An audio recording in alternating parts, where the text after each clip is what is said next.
Beneath the thick, shadowy canopy of a prehistoric rainforest, a silent hunter slides into the murky river waters.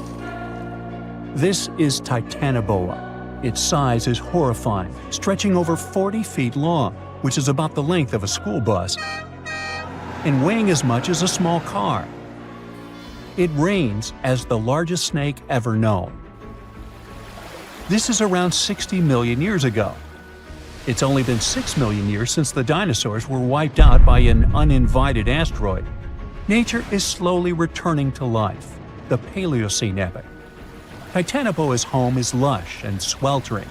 The air is very humid, like in a steam room, and the rivers are teeming with fish, perfect for a predator like this. Now that the dinosaurs are gone, TITANOBOA becomes the queen of hunting. It's perfectly built for both power and stealth. A strong, sturdy spine can hold the snake's massive size while staying smooth and silent. TITANOBOA glides through the water like a shadow, barely visible. It doesn't chase. It doesn't need to. TITANOBOA waits beneath the river's surface, in darkness. A bunch of ancient lungfish meanders too close. With one surge, it lunges, its jaws snapping shut. The fish doesn't stand a chance. TITANOBOA's grip is unrelenting. After the prey stops moving, the snake immediately consumes it whole. For millions of years, this snake ruled the rainforests. Nothing could challenge it, not the prehistoric crocodiles, not the small mammals, not even the birds. But, as it turns out, it wasn't the only apex predator. Alongside TITANOBOA, there was this entire family of snakes, a huge biological tree full of snake genomes and species. Their history spans around 100 million years, all the way to the Cretaceous period. We find their fossils all over South America, Africa, India, and Australia.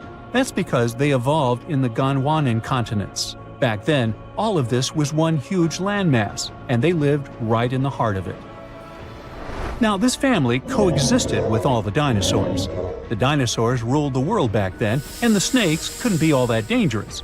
They lived in the dinosaur's shadow, adapting to survive. Some of them fed on small mammals.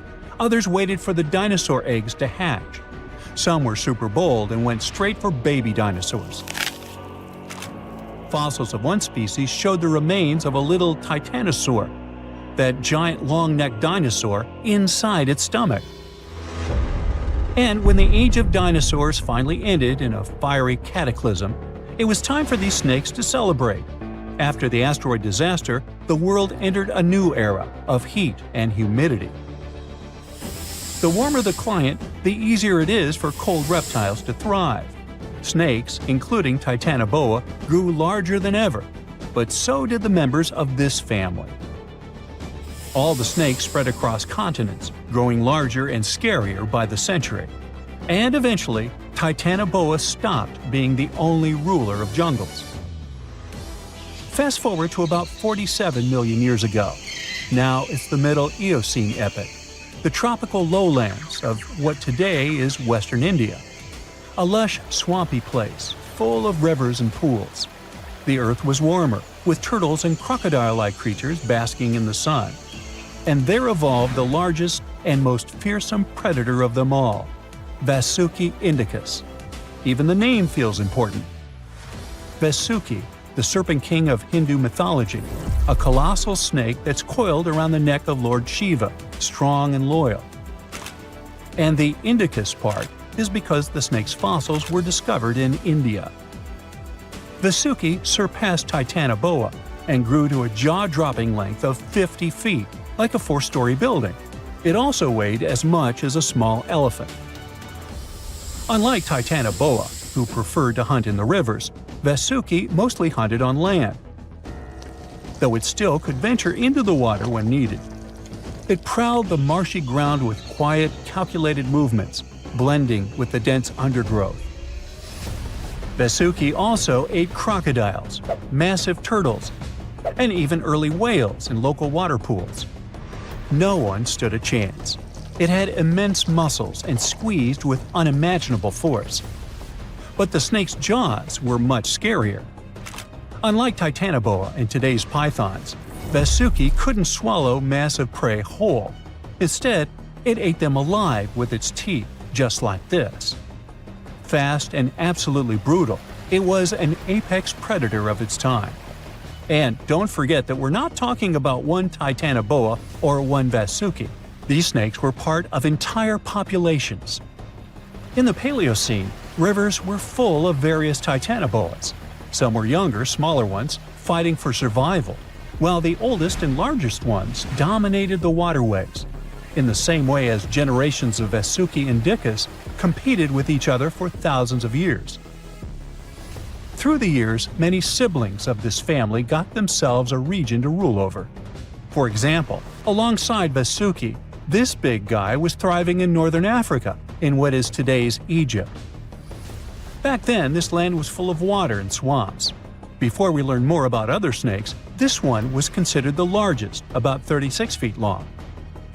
That's still bigger than today's most powerful snakes, like the green anaconda. But then, we reached the Pleistocene epoch, from about 2.5 million years ago to only 11,000 years ago. Modern humans were evolving all over the world, and now the snakes had a new problem, an even worse one than dinosaurs. While we were developing brains, in Australia, there ruled the local king of snakes. Their names also come from legends. That's how Indigenous Australians called their mythological rainbow serpent the creator of the world. It's like a problem of a chicken and an egg. Was the snake named after a deity, or did the Aboriginal people create their deity after a snake? Ancient Australians coexisted with those predators for thousands of years. They warned their children how to avoid dangerous spots, passing down stories of the terrifying serpents. In their legends, the great rainbow serpent was shaping the land, rivers, and features of the world. These legends were most likely inspired by the powerful nature of those snakes. If only they knew that these animals weren't even as huge as Vasuki or Titanoboa. Though they were still dangerous, Urlungor was up to 26 feet in length. They preferred the more green and humid parts of Miocene Australia, like waterways with lush plants around the riverbanks. And there was much more potential prey. Urlungor had a thick body as wide as a human thigh. It loved to hunt in what is today the northwest Queensland. Its fossils were found in the limestone of Riverslade. It was a fascinating find. The skull was almost intact, with teeth and everything, which is crazy considering that snake skulls are very fragile and usually don't survive fossilization. Just like snakes before it, Urlungor didn't rely on venom. It was a constrictor, quick and powerful. But at least now these reptiles weren't as brutal. Their hugs quickly caused cardiac arrest in their prey. So the end came rather quickly. Also, they no longer could swallow the prey whole, and didn't have the same sharp teeth as Vasuki or Titanoboa. So both Urlungor and Wanambi had to eat very slowly, just like pythons today. Meanwhile, Wanambi was about 20 feet long. This one had a similar head, so it could only hunt marsupials, reptiles, and other little things that ventured too close. Wanambi's domain was the waterhole. It lay coiled in the shade, motionless, its body blending seamlessly with the dusty earth. If kangaroos and wallabies cautiously approached to drink, they wouldn't even notice the predator until it was too late. The Wanambi snakes lingered in Australia for millions of years. Even when the climate and ecosystem changed, it didn't bother these guys. In fact, they thrived in Australia's cooler, drier regions. Yet, even giants fall. Time moved on, the earth cooled even more, and nature began to change. Wanambi managed to last up to around 50,000 years ago, and could have lasted longer if it wasn't for humans. The same Aboriginal Australians who once feared Wanambi eventually spelled the end for the snake. All these years of being the apex predator, only for the little apes to hunt you into extinction. But that's how evolution goes.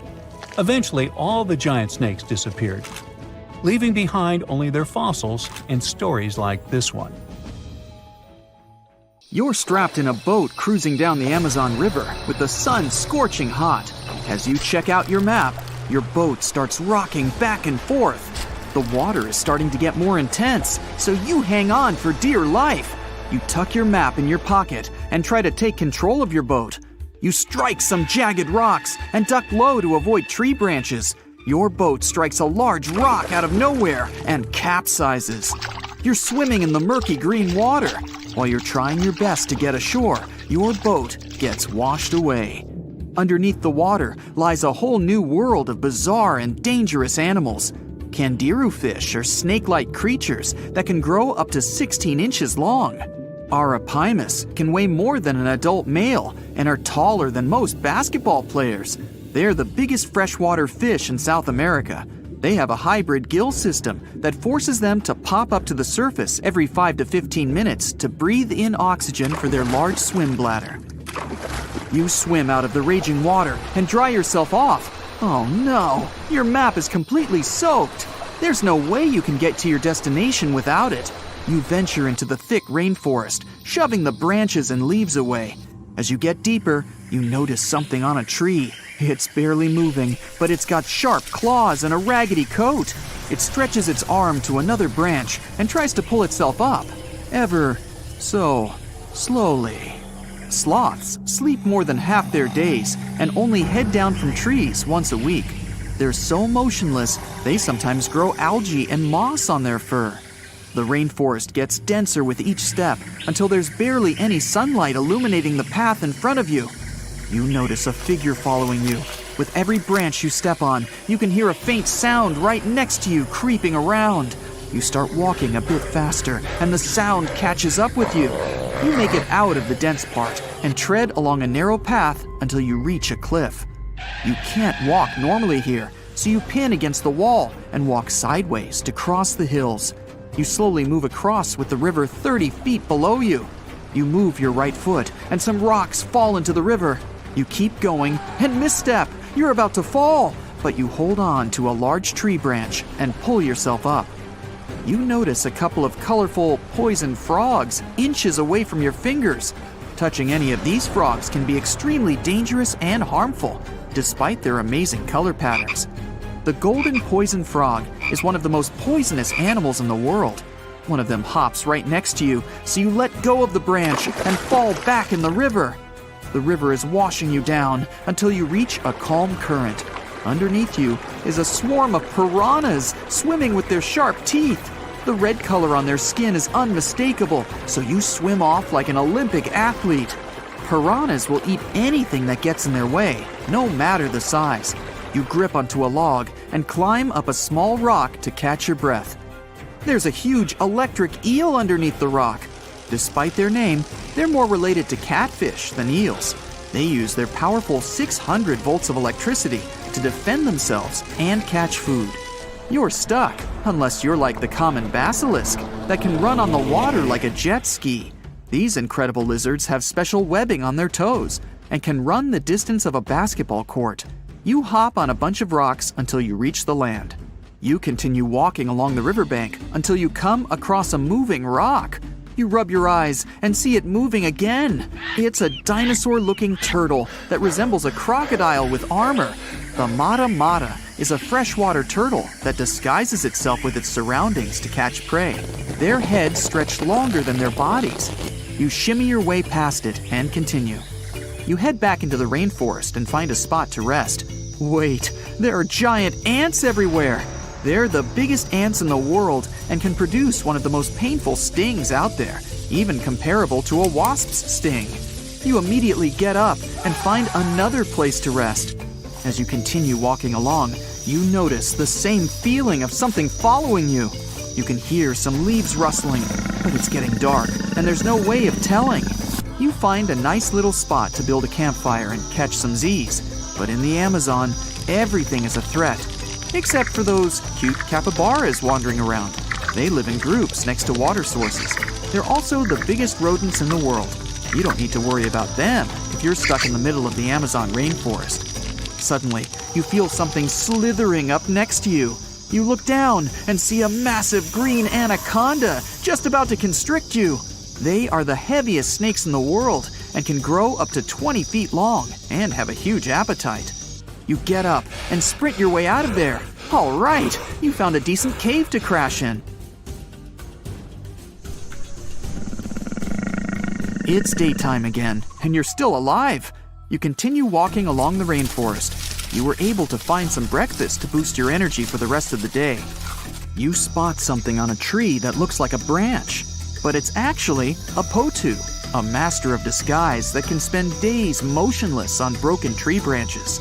These bizarre birds use those branches as their permanent home, where they lay their eggs and chill all day.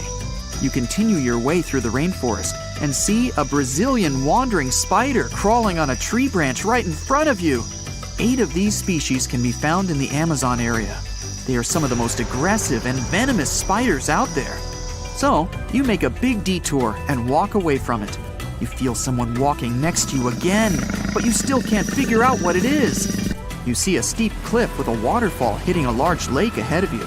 Looks peaceful, until you see a team of black caimans gathering around the shore. They're the biggest predators in the whole Amazon ecosystem and feed on anything that moves.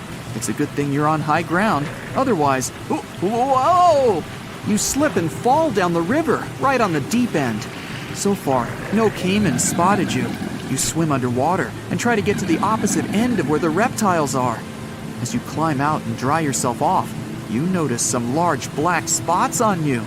You try pulling them off, but they've latched on pretty hard. The Amazon giant leech finds its target by tracking movement and shadow. Once they attach themselves to the skin, it's extremely difficult to extract them. The best way to do so is to slide your finger next to its mouth and pull it off slowly. Ugh. You manage to get them off your body and see that the caimans are swimming towards you. You're pinned to the wall with the lake of hungry reptiles approaching.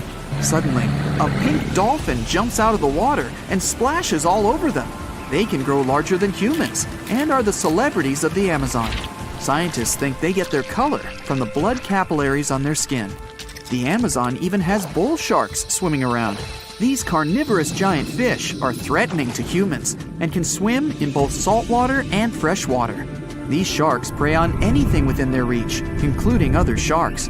The dolphin distracted the caimans, so you climb up the cliff and try to find the best way to escape. Opened jaws waiting for you to fall into the pit are right below you. You're lucky enough to escape to the top, but as your arms pull you up, the first thing that you see is a jaguar looking straight at you. It's the creature that's been following you this whole time. You get up while it starts circling you, timing its strike. You know that you can't take on a jaguar, nor can you outrun it, so you grab a large tree branch from the ground to defend yourself. It jumps at you, but you duck down in time. The jaguar lands in the water far away from the caiman crocs. It's a good thing these large kitties are excellent swimmers. You pick yourself up and continue. And to your surprise, you find your boat again. You fix it up and sail your way out of the Amazon. Whew! Well, hey there! We dive back in time and into the oceans over 500 million years ago. Just, because we can. Whoa! Watch out! It's not megalodon or giant sea reptiles you need to look out for here. It's a bizarre, unearthly-looking creature called Anomalocaris. The name means unlike any other shrimp, and I think you'll agree, it looks like a nightmarish cross between a shrimp and a modern-day centipede. 2 tentacles protruding from its face, each lined with razor-sharp teeth. Oh yeah, and this thing was about the size of your leg. With a wave-like movement of the flaps on each side of its body, it was graceful for a terrifying creature. It was also more advanced than any other life on this planet at the time. Especially those huge eyes. You have only one lens in each of yours. This giant shrimp had 16,000. That's 4 times more than a common housefly. And you know how good their vision is. Good enough to dodge that swatter every time. All this allowed Annie to become one of the first animals on this planet to feed on others. Yep, here it is. Earth's first hunter. Its favorite meal? Trilobites. Hey, try a bite. Those are the ancient ancestors of crabs. Some of their fossils have marks on them in the same shape as the monster shrimp's mouthparts. Terrors of the past like this got to be so giant thanks to more oxygen in the atmosphere. A perfect example of this, Meganeuropsis. Imagine a dragonfly. Now make it as big as a cat, and with a wingspan longer than your arm. Megan, the monster-sized dragonfly, could easily grab other insects or even small animals, and she ruled the air with quick movements. Back then, there were still no large birds or other airborne enemies for this behemoth bug, so it was safe and free to grow as large as this planet would allow. Piranhas of the past were also jumbo-sized. Mega piranha was about 3 times the size of the river terrors we have today. Its bite force was about the same as a tiger's, and those striped kitties bite down 2 times harder than lions. That means it probably not only dined on other fish and any land creatures that, got too close to the water, but it could also easily crunch down on large turtles and other unlucky shelled creatures. And fun fact, modern-day piranhas bark like dogs when they're about to enter a confrontation. It actually sounds more like a frog's ribbit. But makes you wonder, what did this mega-sized ancient cousin sound like? A bear roaring? How about giant sea scorpions the size of your bed? Go back about 460 million years, and you'd see them swimming under you. And watch out for that tail. Scientists still don't know if these creatures could use it to inject venom like your standard land scorpion, but something tells me I wouldn't want that thing anywhere near me. Then there's this guy, Therizinosaurus. Terry looks sort of like a goose with long arms. Oh, and did I mention this goose dino is about 2 stories tall and longer than a bus? Yow! Its arms make the T-Rexes look even more bite-sized, each 8 feet long, almost triple the length of T-Rexes. And on the end, razor-sharp claws the size of your whole arm. Now, don't worry about those lengthy claws too much, though. Terry probably used them to cut through giant termite nests. So, this huge reptilian goose was more interested in eating bugs and plants. Another mega monster for you, Megatherium. The giant ground sloth could look a giraffe straight in the eye and weighed as much as a hippo. It moved mainly on its hind legs and used its massive tail as support. He had huge paws with colossal knife-sized claws. The sloth could use them to defend itself from enemies and to bend tree branches in search of food. But the biggest danger to the giant ground sloth wasn't dinosaurs or saber-toothed tigers, it was our own species. Yep, humans showed up just in time to meet this fellow, and to, eat him up. TITANOBOA was a terrifying 50-foot snake, as long as the great megalodon itself. It was also more than 2 times heavier than the heavyweight champion among snakes today, the green anaconda. Crocodiles were a regular on this serpent's menu. TITANOBOA could swim 3 times faster than the fastest Olympic swimmer our species has ever seen. It was quicker and more dangerous in the water than outside it. And don't forget the boa part of the snake. This massive snake wasn't venomous. Instead, it liked to squeeze. Remember that giant shrimp from earlier? Well, Opabenia looks like its teeny-tiny finger-sized cousin. And instead of 2 toothy tentacles, this thing had a vacuum hose coming out of its face. On the end of that trunk, what looks like a single crab claw. Add 5 eyes and a mouth under its head, and you've got a recipe for something not of this planet. Only it is. This creature used its trunk like an elephant does. Its claw grabbed food from the bottom of the ocean and brought it up to its mouth. This thing is so weird-looking that, apparently, when the scientist who discovered it presented his findings to an audience, they all laughed as if he were joking. Now, a real-life monster, the Tully monster. From a distance, it looks a bit like Nessie, that long neck and teeth-lined jaws. But get closer, and you'll see it's more like a long nose with a mouth attached at the end, like a mosquito. Its eyes are further back, sticking out of tubes all snail-like. Tully was an ancient mollusk, about the size of your forearm. It probably dined on jellyfish and shrimp 300 million years ago. Thylacus smilus will put a smile on your face as long as you don't get too close. No, it's not a relative of the saber-toothed tiger. It was a marsupial, making it more related to a kangaroo than anything. And if you compare them to body size, its fangs were actually longer than a saber-toothed tiger's, and they grew continuously. As for that beard on its chin, that's actually all chin. The lower jawbone grew down to a point under the mouth. Those fangs were rooted to the skull, going way back to its eyes. When the mouth was closed, that be confused with Minneapolis. Might look like a big crocodile with a squished-in snout, but it was mostly harmless. Its small head and very few teeth meant the reptile didn't have much to work with when protecting itself. That's what all those armored scales were for, and no need for huge fangs or long rows of razor-sharp teeth when you're a plant eater. That beak-like tip on its nose allowed the stag to dig up plants. So, really, this reptile was more like a 10-foot scaly pig than a croc.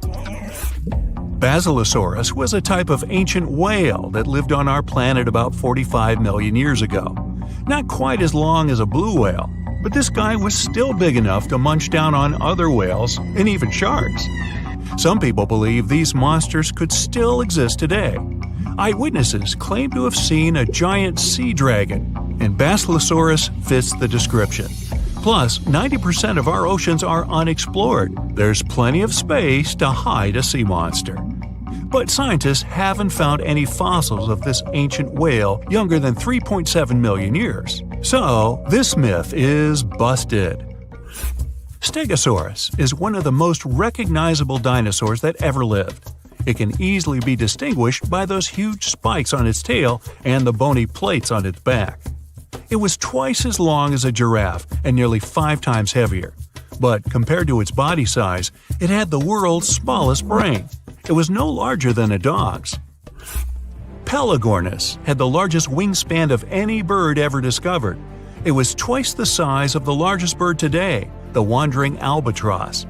Such huge wings made it hard for the bird to take off. It could only do so by jumping off cliffs. And when it finally spread its wings, this giant could only go about 40 miles per hour. The fastest bird today can reach speeds 5 times that. Now imagine a creature with a body that is reminiscent of a cuttlefish, with eyes sticking out from stalks like a funky headband, fins on its tail, and a long skinny nose ending in a mouth full of teeth. Or maybe this thing could be a claw. Yep, the Tully monster is on the move. It's definitely one of those freaky creatures you wouldn't like to face while scuba diving somewhere. Luckily, it went extinct 300 million years ago. This unusual marine beast was discovered in the 1950s in Illinois, and scientists couldn't even agree what it really was.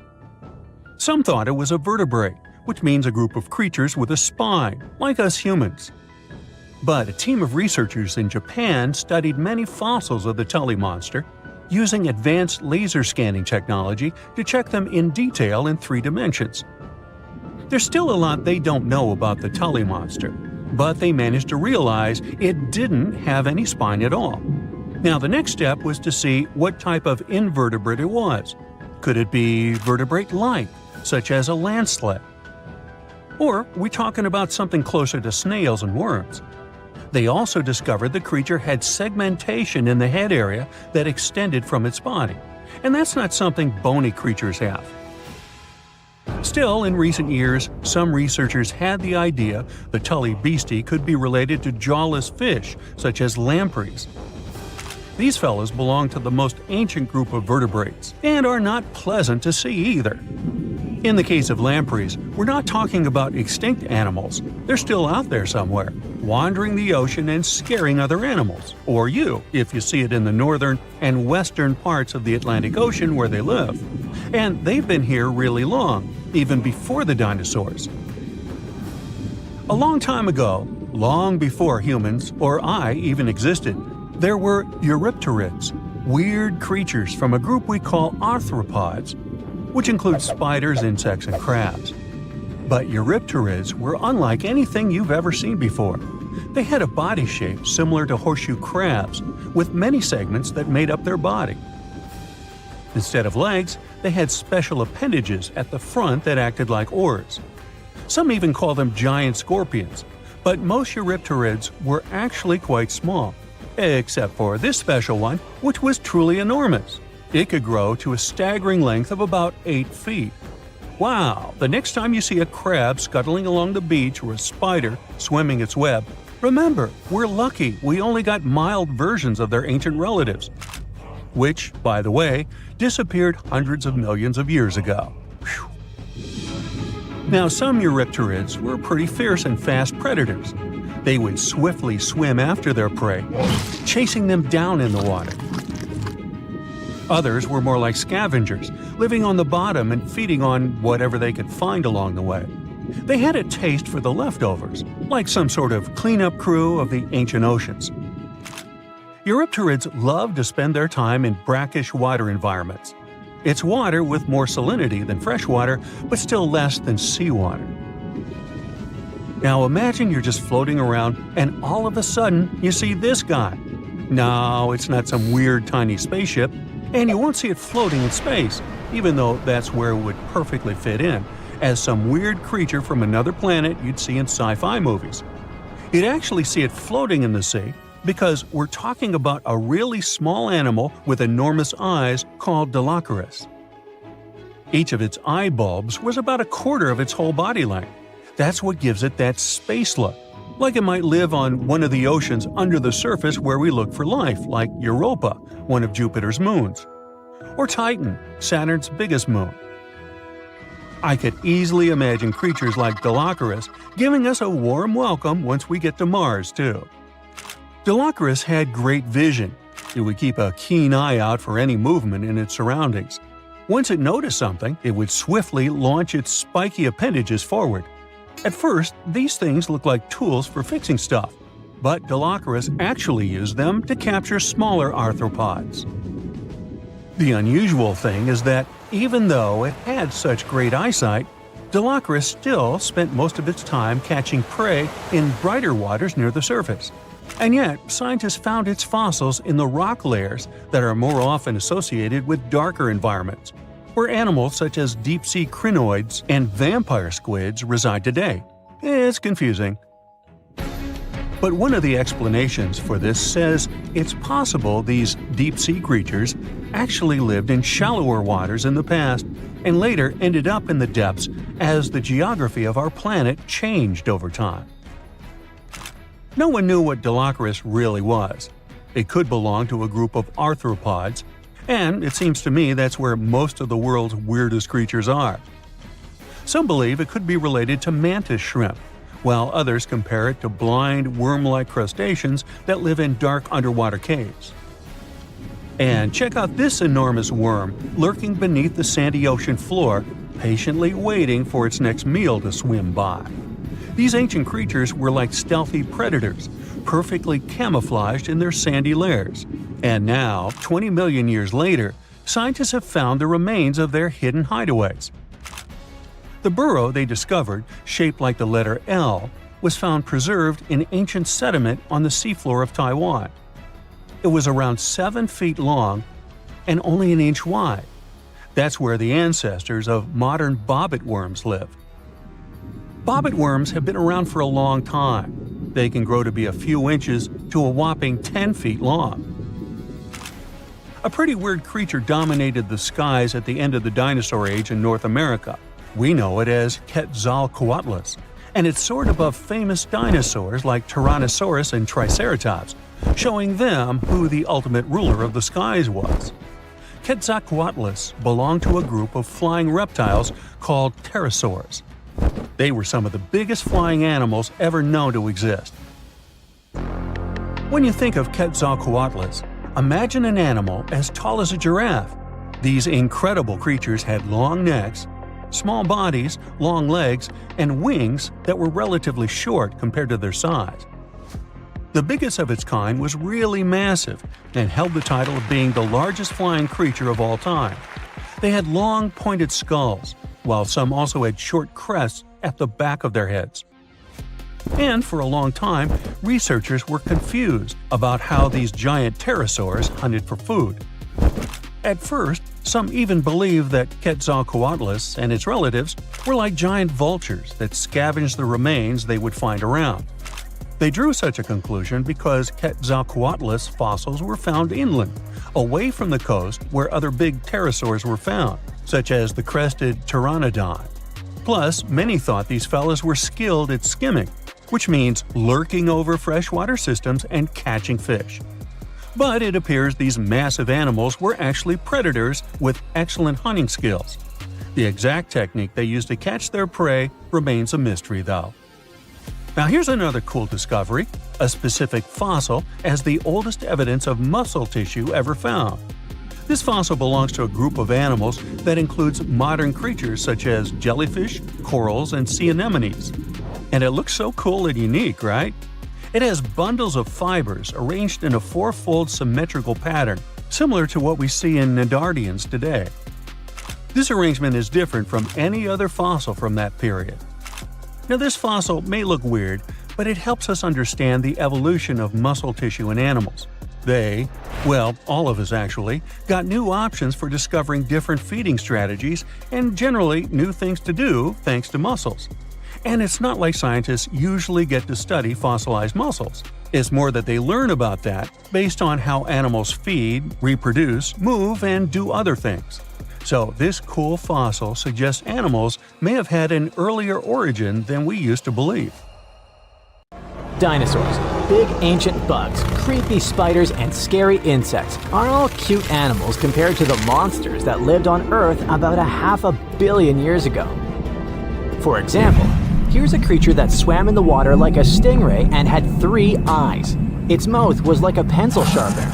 2 long claws with forked tips like pincers protruded from its head, and its gills were somewhere in the back. This is not a thing from a sci-fi movie. This is Mosaura. Its remains are preserved in excellent condition. Let's look at it more closely and study other similar monsters. The Cambrian Explosion. Remember this name. This period is also called the biological Big Bang, the time when a huge number of different living creatures began to appear in the ocean, large, small, and tiny. The ancestors of almost all modern animal groups were most likely born during the Cambrian Explosion, which lasted from 541 to 485 million years ago. It was a time when the first truly effective and terrifying predators appeared on Earth. One of them was Mosaura. It's only the size of an index finger, but you would never want to meet such a creature while swimming in the sea. It's scary to imagine what it could do with its pencil sharpener-shaped mouth. And you probably wouldn't be able to hide from it because, come on, it had 2 eyes on the sides and 1 big eye on its forehead. Mosaura belonged to a group of arthropods. Scientists called it a sea moth since it reminded them of a moth. This thing used a flap-like apparatus similar to wings to float in the water like a stingray. This monster was quite creepy, but its appearance may seem familiar because it's a distant relative of modern spiders, crabs, centipedes, and moths. Scientists found several 506-million-year-old Mosaura fossils, but unlike many other similar finds, these ones have been preserved in excellent condition. The found fossils showed sharp claws, a toothy jaw, and large gills in the tail section. Some parts of the fossil were so clear that they revealed the details of the creature's internal anatomy, including parts of its nervous and circulatory systems and digestive tract. It had jointed limbs like those of modern insects and crustaceans. When this monster swam in the sea, it probably grabbed its prey with long spiked claws sticking out of its head. Many Mosaura relatives have claws covered with multiple spikes, which help them grab food. But that ancient creature had smooth claws forked at the tips. That is, it grabbed the prey with those tongs, using them like chopsticks, and then brought it to its mouth. Of course, this is an assumption, and nobody saw how this creature actually did it. Unlike many other similar animals, Mosaura's posterior segmented body was studded with gills. Scientists don't know why this was necessary, but they assume that such an unusual breathing system helped to adapt to an environment with low oxygen content. Perhaps Mosaura led a very active reproductive lifestyle that required high oxygen consumption. Creepy, dangerous, and reproducing fast. An excellent set of qualities for one of the most dangerous predators of antiquity. But what did Mosaura eat? It probably caught different types of worms and small arthropods. It's nice to think that this monster lived so long ago and was so small. But what if this creature was the size of a shark and was swimming in the ocean these days? Perhaps it would become a dominant dweller and people would swim much less along the coast. Mosura lived in the water but was discovered in the Burgess Shale Rock Formation in the Canadian Rockies. Many mountains on Earth were once the seabed inhabited by strange creatures. One of them was Opabinia. It had 5 eyes, a mouth facing backward, a long trunk and claws instead of a nose. Wait, what? It's too strange even for science fiction, even for outer space. In its eccentricity, Opabinia was perhaps the loneliest creature on Earth. Scientists couldn't find another species that would be similar to this individual until recently. Meet Utaurora. It seems to belong to the same species as Opabinia. Its inch-long body was divided into 14 to 15 furrows. Each of them ended in a pointed flap. Opabinia had the same body, but it's unlikely that both monsters were friends. The difference between their timelines was several million years. It's hard to imagine why these monsters needed such strange body structures. Why haven't modern filmmakers used the design of those animals to create cool space monsters yet? Okay, they were creepy creatures, but what about weird and kinda useless ones?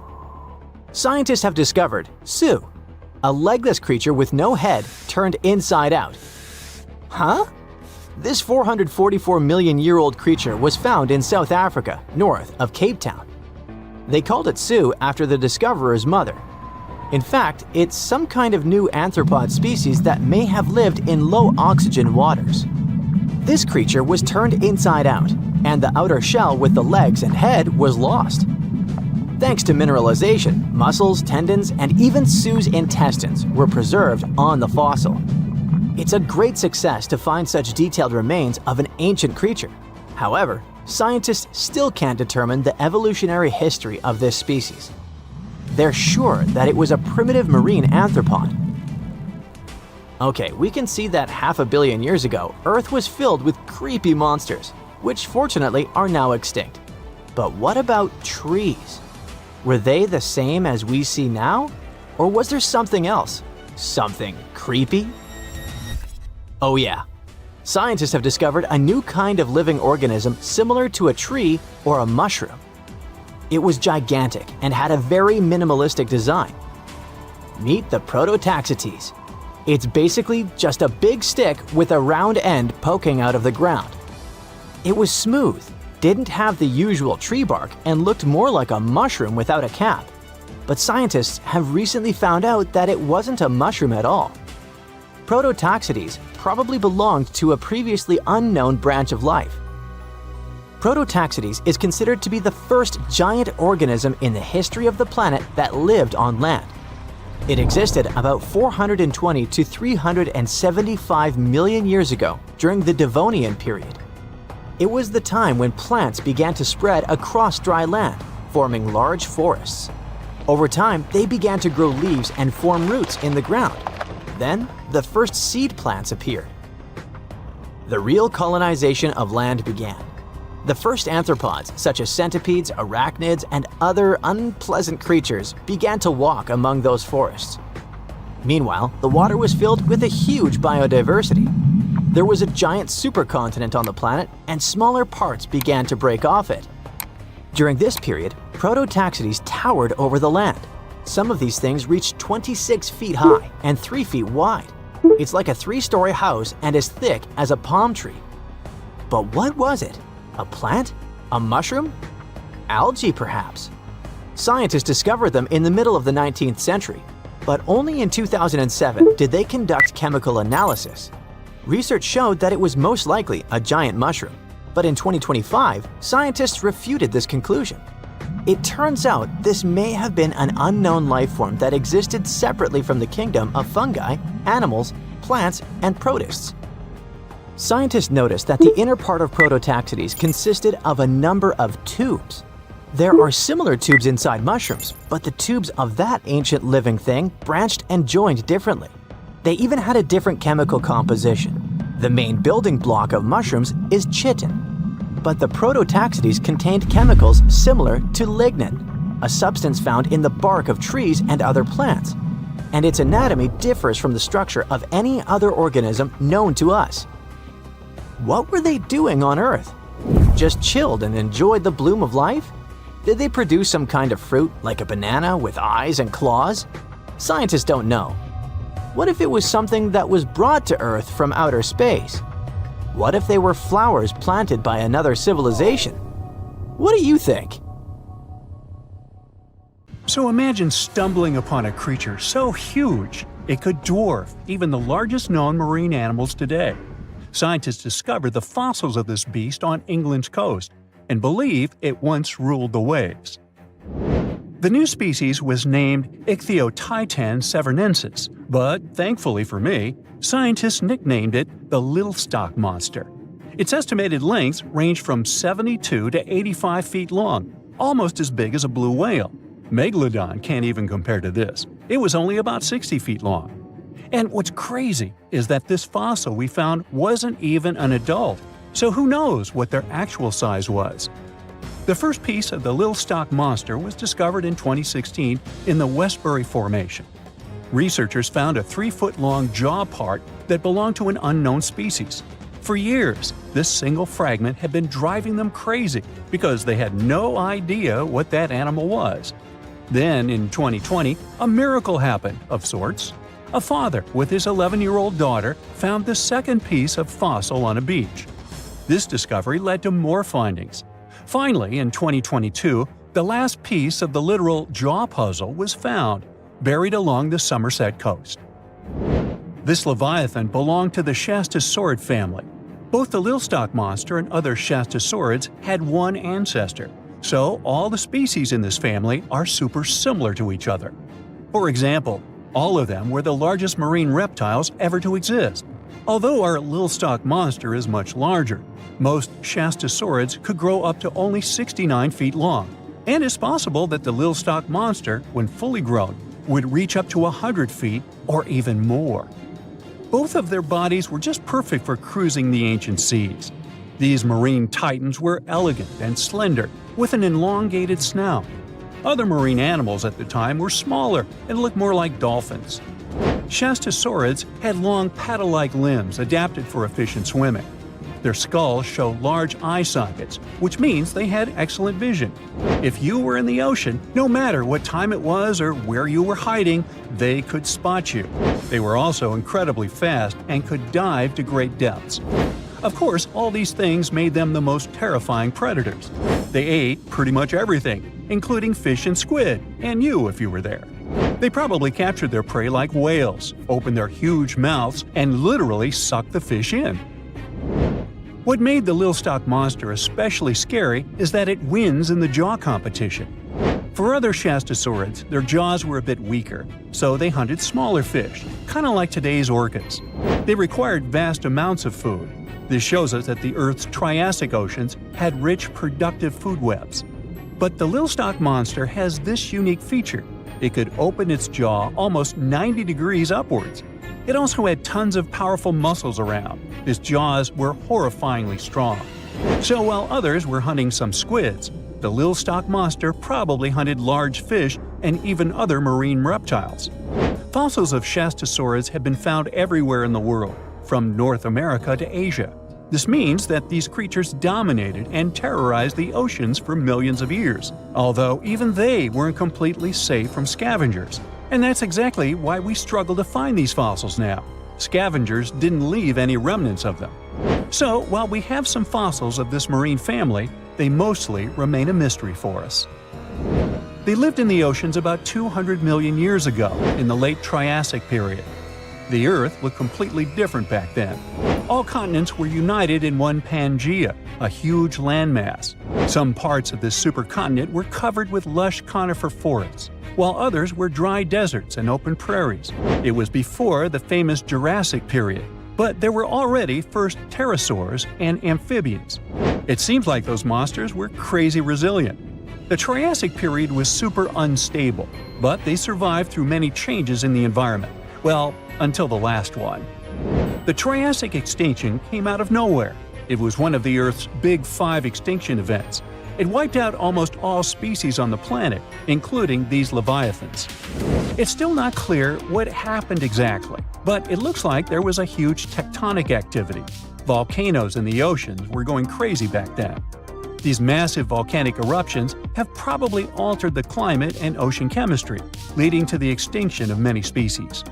Scientists have a theory that it might have happened because there was a rain of comets flying to our planet from the Oort cloud. This likely happens about every 200 million years or so. I wasn't around then, so I'm just guessing here. In any case, after the extinction, the Earth took some time to recover. Then it entered the famous Jurassic period. More terrifying sea monsters were on the way. One of them left us a colossal skull. This fossil is 150 million years old, and it also belonged to a sea beast from Jurassic times. They called it the Sea Rex. The name is very fitting.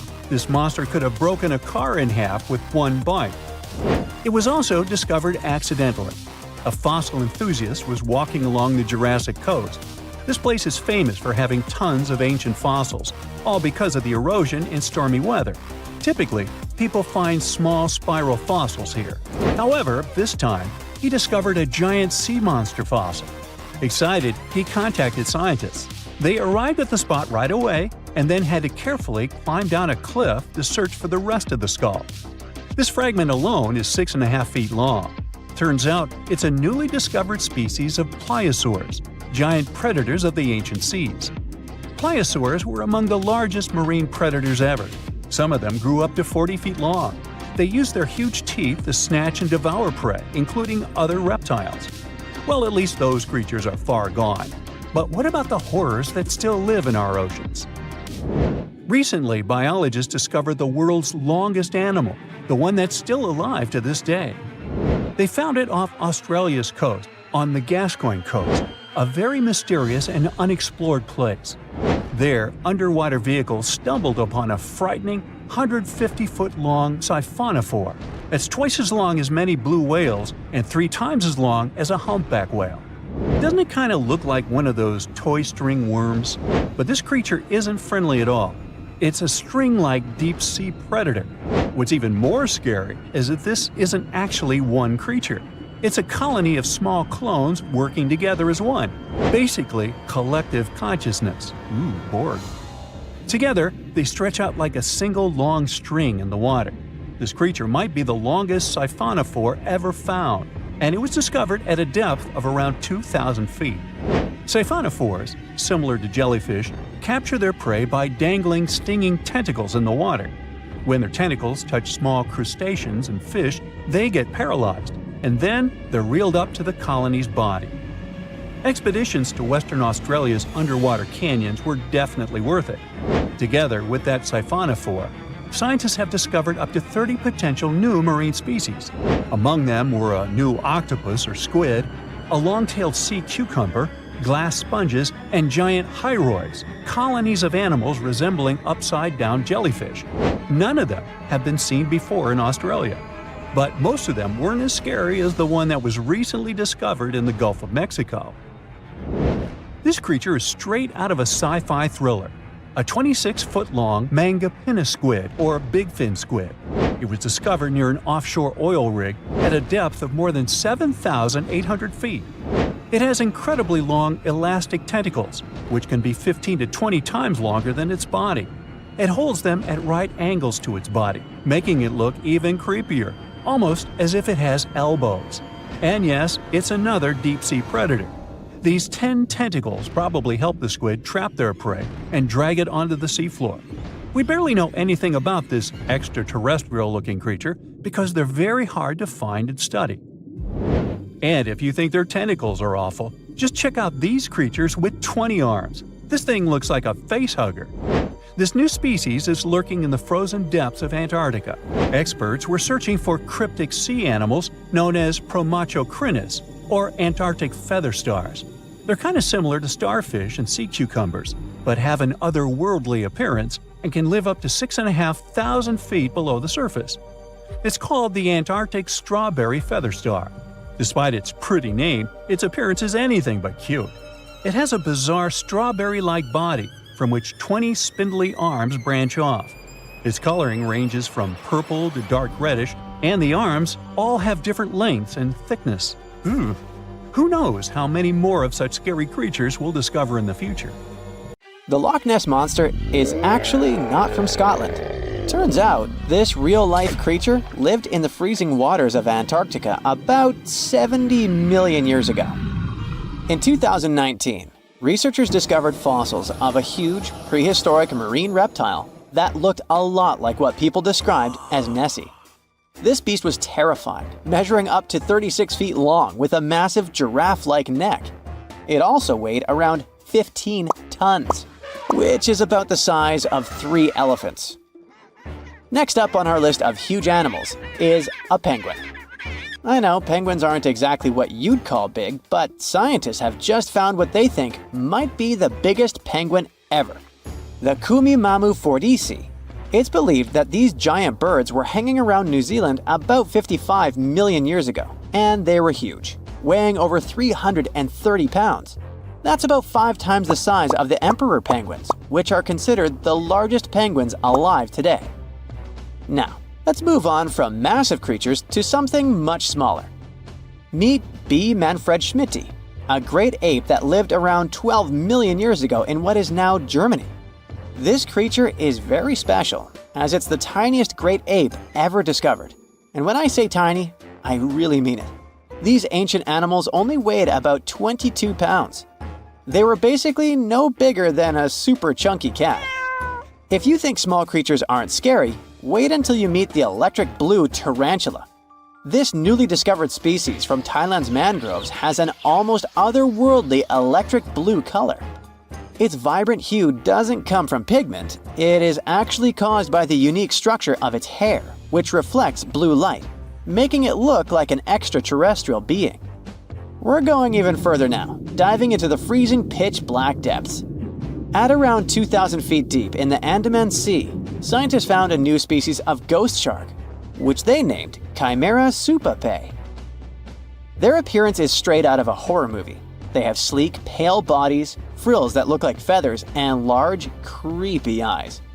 These ghost sharks aren't actually sharks, but they are related, having diverged from their cousins about 400 million years ago. The good news is they're not too scary since they're only a bit bigger than a shoebox. Just when you think we can't find stranger creatures, we come across this ancient amphibian from Brazil. Scientifically known as K. rosei. This newly discovered giant crocodile-like creature lived during the Triassic period, over 240 million years ago. At nearly 10 feet long, it had a powerful jaw, resembling the modern-day alligator. This beast was definitely a survivor since it adapted to the most severe conditions ever seen on the planet.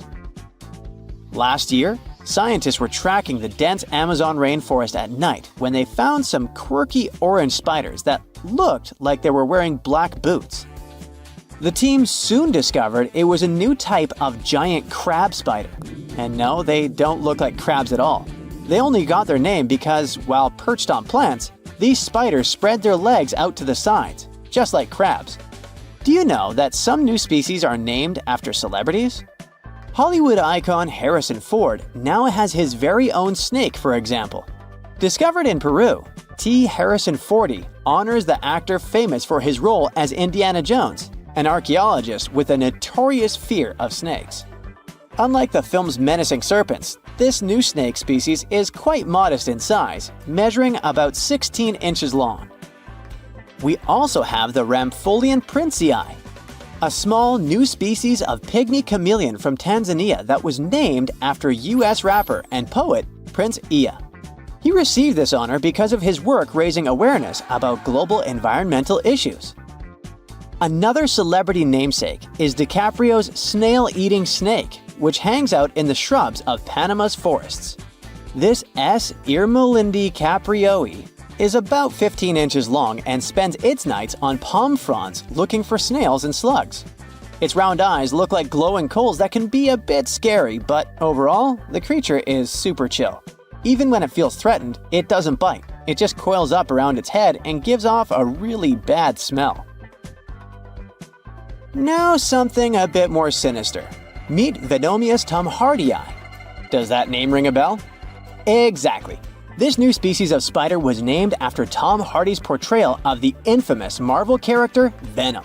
And all because the black spots on the spider's abdomen reminded researchers of the famous anti-hero. Most spiders of this species were found in Australia at night, sitting in their elaborate webs in forested areas near the coast. When disturbed, these creepy crawlers often hide in silk-lined hollows in tree branches. We've also got something for the Lord of the Rings fans. In the vast and warm waters of the Amazon River, scientists have just discovered a new species of pacu. This fish is a relative of the terrifying piranha, with a plant-based diet and human-like teeth. It was named Myloplus sauron because of a bold vertical black mark on its side, which reminded researchers of the fiery eye symbol of the villain Sauron from Tolkien's epic saga. Wait, is that a tanned capybara or a wild dog? Well, actually, it's neither. This is a newly discovered dwarf deer. This tiny creature, about the size of a basset hound, scurries through the forests of Peru. The combo of large eyes, stocky body, and short legs makes this animal simply adorable. This cute little deer is the complete opposite of what we've got coming up next. This bizarre-looking creature is what we believe the beast of 5 teeth might have looked like. Its fossils, found in Chilean Patagonia, showed that it lived during the age of dinosaurs, about 72 million years ago. This finding is just another piece of evidence that mammals had been roaming around that part of South America much earlier than we thought. Moving from the forests of South America to the deserts of Australia, we come across a sand dragon lizard, known scientifically as Cteniferus taiacalpa. With its sandy color and long, lean body, this lizard looks like it could star in a Dune movie. Discovered last year, this sand dragon lizard blends in perfectly with the hot sands of the Great Victoria Desert in southern Australia. For over 10 years, a large-eyed creature managed to hide from scientists who ventured into the mountains of southwestern China. But not this time. In 2023, the group finally managed to take photos of 7 frogs that didn't match any known species. They're now known as Leishan odorous frogs, a species that grows to be about 2 inches long and has small bumps all over their grass-green bodies. Off the coast of Chile, we have recently found a seamount nearly 4 times as high as the Burj Khalifa. Underwater mountains are usually home to beautiful life forms, like sponge gardens and ancient corals. But this Chilean seamount also hid a creature known as the flying spaghetti monster. It's a rare type of squid with long noodle-like tentacles that make it look like an underwater pasta dish. Including its tentacles, this strange creature can be over 130 feet long. Recently, scientists were diving into the cold waters of the Antarctic Peninsula when they thought they had found an ordinary dragonfish swimming by. But there was something unusual about this one. It turned out that this fish had 2 darker vertical stripes along its slender body.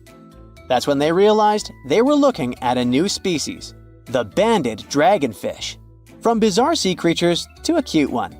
In 2017, locals were diving near Kume Island in Japan when they found the skeleton panda sea squirt.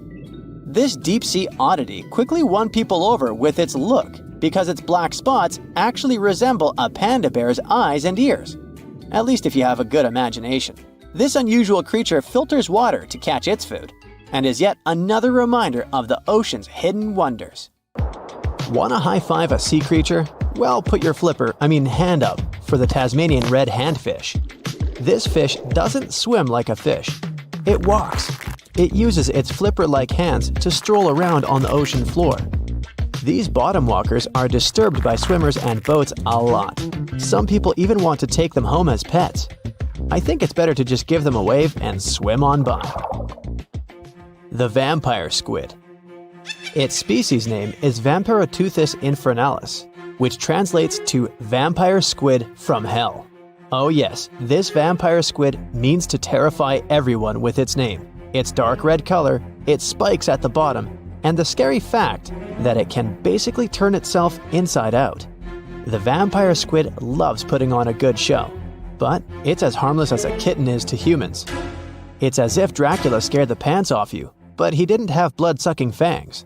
The vampire squid feeds on food particles from plants and animal matter floating near the ocean's surface. Since they're not predators, they need good defensive strategies, and their vampiric look is designed to ward off large creatures who want to eat them. Turning themselves inside out is a defensive mechanism since the spiky areas in the inner skin are more intimidating. They also shoot out a substance that does not have color, but is packed with bioluminescent particles to distract predators.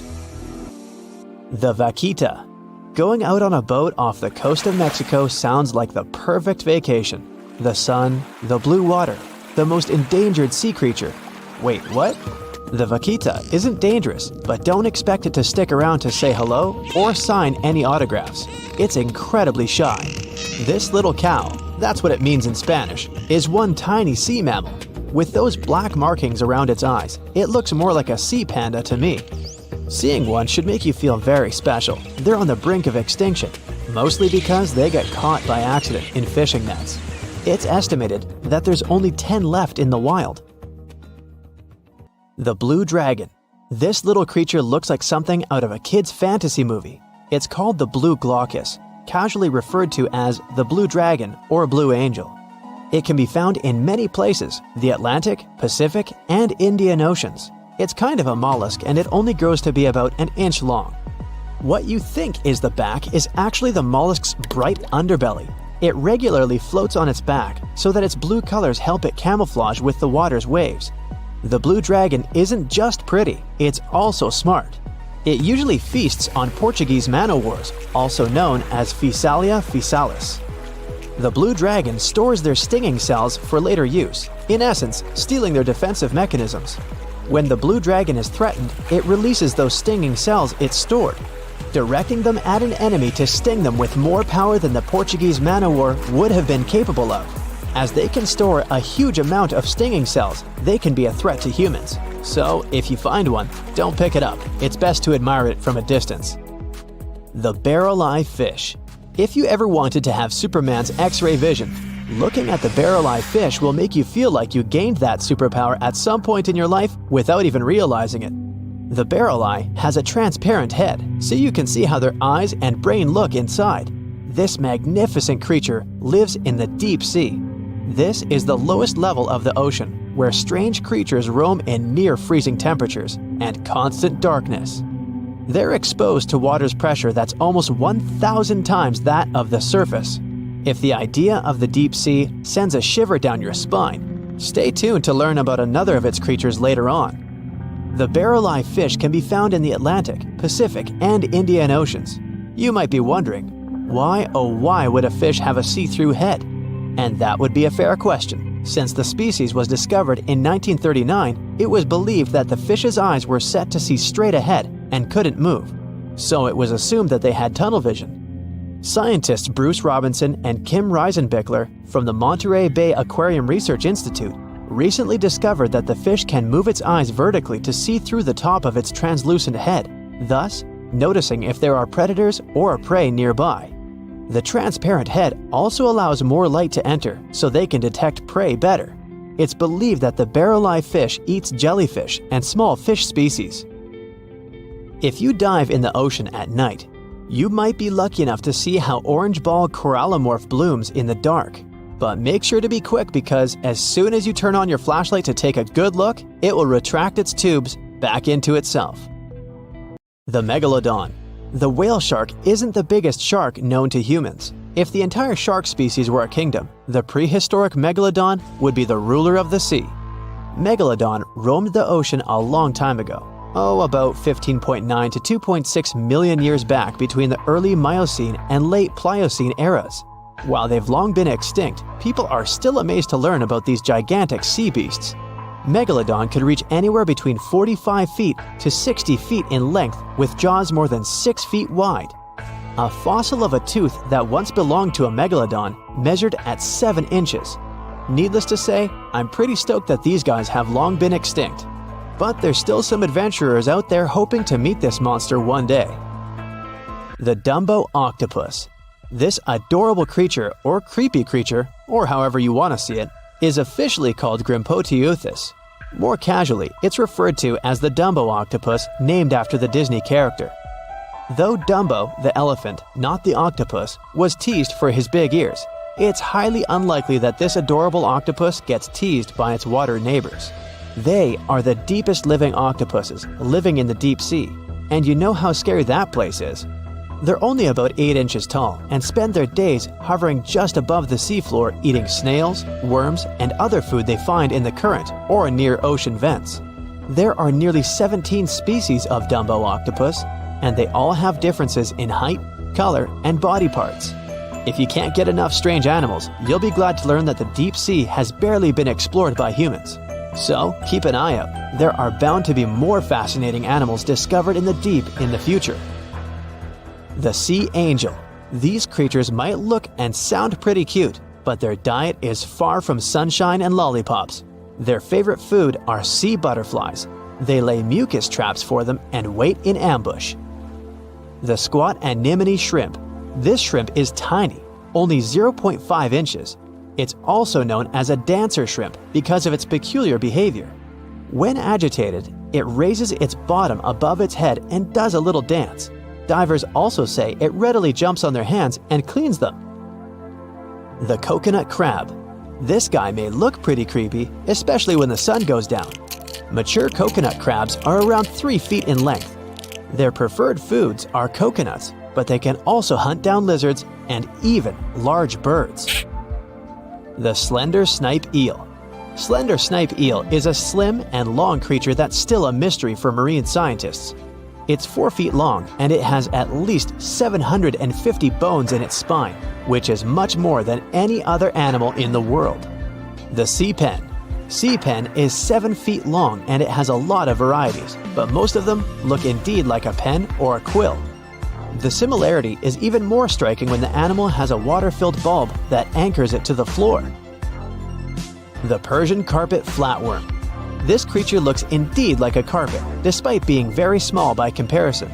It's only 4 inches long, able to become both male and female. It doesn't really mate with other flatworms. Rather, it fights them for the right to bear posterity. The flamingo-tongued sea snails.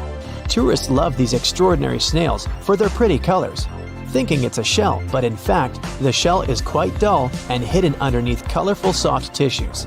They eat softer, toxic parts of corals and store their toxins to protect themselves. Think you know what lurks in the depths of the ocean? While nearly 95% of our oceans haven't been explored yet, it's hard not to let your imagination run wild. But thanks to brave explorers, deep-sea cameras, and awesome archaeologists, we do know about some pretty incredible sea creatures living in our waters today, and millions of years ago. From the 9-foot spider crab to the 60-foot prehistoric megalodon, these sea dwellers come in all shapes and sizes. But let's focus on sea creatures famous for their huge size. Can you guess which living species of whale is the largest? Well, it's not the orca, but that's a good guess. The orca is a toothed whale that can grow to anywhere from 23 feet to 32 feet, which is slightly smaller than a school bus. How about the narwhal? Nope, they're not the biggest either. These unicorns of the sea live mainly in Arctic waters and only grow 13 feet to 20 feet in length, and that's including their 9-foot tusk. Tired of guessing? Okay, I give in. The largest whale that still exists today is the blue whale. At a jaw-dropping 82 feet to 105 feet, the blue whale is not only the biggest whale we know of, but is currently the largest animal to have ever lived on Earth. Seriously. These animals are bigger than a T-Rex, and even the prehistoric megalodon. If you were to put a blue whale next to a school bus, it would look like it could swallow it. Think about that. According to National Geographic, a blue whale's tongue can weigh the same as an elephant. And their hearts can weigh as much as a car. That doesn't even sound possible. It's no wonder these giants need to eat about 4 tons of krill every day. While there aren't too many animals living today that can compete with the blue whale's epic proportions, there is an entirely different species that is a good contender, and it's not quite what you would expect. It's a jellyfish. No, I'm not talking about the little jellyfish that wash up on the shore and ruin a perfectly good day at the beach. I'm referring to the lion's mane jellyfish, the biggest jellyfish around. This invertebrate can grow up to 120 feet long.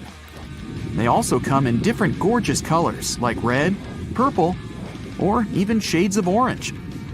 As if their length wasn't impressive, the lion's mane jellyfish boast a whopping 8 sets of 70 to 150 tentacles.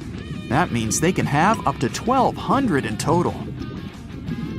And here's the giant oceanic manta ray, the largest type of ray in the world. Their wingspan can be longer than a bus. These guys can reach 30 feet in length. They also have the biggest brain compared to body size among all fish. Unlike their stingray cousins, mantas don't have venomous tails. And while the lion's mane jellyfish and the blue whale are yet to be beaten for the longest sea creature, there is one marine creature that can grow even larger in length. The Portuguese Physalia physalis, tentacles and all, can reach a length of 165 feet long, and that's according to mentalfloss.com. While this thing may look a lot like a jellyfish, it's actually known as a siphonophore, and there are hundreds and sometimes thousands of them that are genetically identical. Their long tentacles help the organism catch prey, and its sting is fatal to most animals, even humans in some cases. What's even creepier is that if one of the tentacles comes off the organism for whatever reason, it can float around the water for days before decomposing. Even if it's detached, this tentacle can still sting you. But don't go running out of the ocean just yet. Your chances of being hurt by a Portuguese Physalia physalis sting are pretty slim. However, if you do get stung, the side effects aren't pretty, with welts, stomach cramps, an elevated heart rate, and an upset stomach. While you don't want to go anywhere near these long creatures, they sure are pretty to look at. Check out all those colors. The Shastosaurus is the biggest marine reptile that has ever existed. These predators lived during the late Triassic period, about 210 million years ago. These amazing giants could reach lengths of up to 69 feet and weighed more than 75 tons. This made the Shastosaurus as heavy as a blue whale. And if you could stand this creature up vertically, it'd be as tall as a 7-story building. Despite appearances, the Shastosaurus was actually pretty slim for its size. Its ribcage was only 6 feet across. You'd think that this big guy was chowing down on other dinosaurs, but that's not the case at all. This reptile survived on a diet that consisted of small fish and cephalopods, like octopuses and squids. The Albertonectes is a bright representative of the plesiosaur family, meaning that this marine reptile had a small head on an incredibly long neck and large flipper-like limbs that helped it move through the water. These creatures occupied the seas around North America 76 to 70 million years ago. The length of this sea monster could reach 38 feet, with its neck taking up 23 feet of that length. Its neck was a true record breaker. It had a whopping 76 bones in it. No other animal known to humankind has had so many vertebrae in its neck. Scientists aren't sure why they needed such a lengthy neck. They might have used it to collect shellfish off the seabed, or perhaps it helped them capture their main prey, fish and squids. This aquatic reptile also had gastroliths in its stomachs. Some of them were as big as 5.5 inches in diameter. The Tylosaurus belonged to the Mosasaur family. It dominated the shallow seas of North America about 85 to 80 million years ago. This was an enormous predator, with the biggest representatives reaching 45 feet in length. It had a narrow hydrodynamic body with a blunt, powerful head that the animal used to ram and stun its prey. Its body was equipped with agile flippers and a long tail decorated with a maneuverable fin. The Tylosaurus was a carnivore, and its diet included not only fish, turtles, and small sharks, but also other mosasaurs, plesiosaurs, and flightless birds. Meet Ophthalmosaurus. This prehistoric reptile thrived during the late Jurassic period and lived in oceans all over the world. Ophthalmosaurus weighed somewhere around 6,000 pounds and grew to approximately 16 feet long, according to newdinosaurs.com. That's about the same length as the beluga whale that exists today. It's too bad these guys went extinct before we had a chance to see them ourselves, as their cartoonish wide eyes and dolphin-like features are pretty darn cute. Of course, the Ophthalmosaurus evolved over time to become ophthalmologists, or eye doctors that we know today. No, that's just a lie. Just testing you. The Mosasaurus is a truly gigantic predator that dominated the seas all over the world about 66 million years ago. According to fossil evidence, some specimens could be more than 50 feet in length. This fact makes the Mosasaurus the biggest marine carnivore of its time. One of the most terrifying things about this creature was its crocodile-like head, decorated with literally hundreds of razor-sharp teeth, neatly organized in 2 rows on both jaws. The thing is that it was pretty challenging for the Mosasaurus to grab its prey in the water. That's why it had all these teeth, plus something special: pterygoid teeth anchored to the bones on the roof of its mouth. This made hunting and holding onto its prey much easier. The Styxosaurus belonged to the plesiosaur family and lived during the late Cretaceous period, around 85 to 70 million years ago. Upon first glance at this dinosaur, you might mistake it for a sea snake, and it'd be an honest mistake. Styxosauruses were about 35 feet in length, but over 16 feet of that consisted just of their long snake-like neck. They had a comparatively small body and weighed approximately 4 tons. Their mouths were full of razor-sharp cone-shaped teeth that they used to catch fish. They didn't need to chew their prey, thanks to the 200 small stones called gastroliths in their bellies that probably aided in digestion. At the same time, some scientists believe that the Styxosaurus used these stones to sink to the ocean bottom in search of particular types of fish. Looks kinda like Nessie to me. Most of the ocean is still shrouded in mystery, whether we're talking about dark corners or creatures that are hiding in the depths. But sometimes it gives us a peek into scary things it hides in its cold, dark depths. Like when you hear on the news that there are some deep sea creatures washed ashore after a powerful storm once again. Some just look weird, while others are real monsters that live at depths of more than 3,300 feet. The coldest and deepest parts of the ocean have created one specific phenomenon called gigantism. So, sea spiders, squids, worms, and many other animals, mostly invertebrates, or creatures without backbones, they're all way bigger and scarier than the versions we see in the more shallow areas. In the Pacific depths, you can see a sea sponge as large as a minivan. Or what about the colossal squid that lives in subantarctic waters and is nearly 14 times longer than the arrow squid, a type that mostly lives in New Zealand? Researchers found many of these underwater monsters in the abyssal zone of the ocean. Back in 2021, the researchers showed images of the giant phantom jelly. It was at a depth of 3,200 feet. Its tentacles were 33 feet long. Wow, I wouldn't like to face that one on the beach. It probably eats only small fish and plankton, but it can swim to depths of more than 21,900 feet. And down there, this giant jelly doesn't have enough food. How does it survive then? Scientists haven't figured it out yet. And there are even more questions related to the giant squid, the biggest one ever found. This monster is 43 feet long, with a weight of nearly a ton. Imagine if those tentacles would grab your car, or something like that. They would smash it like it was a toy. There's no light in the abyssal zone. Sun rays just can't penetrate that deep. So there's no algae or underwater plants there.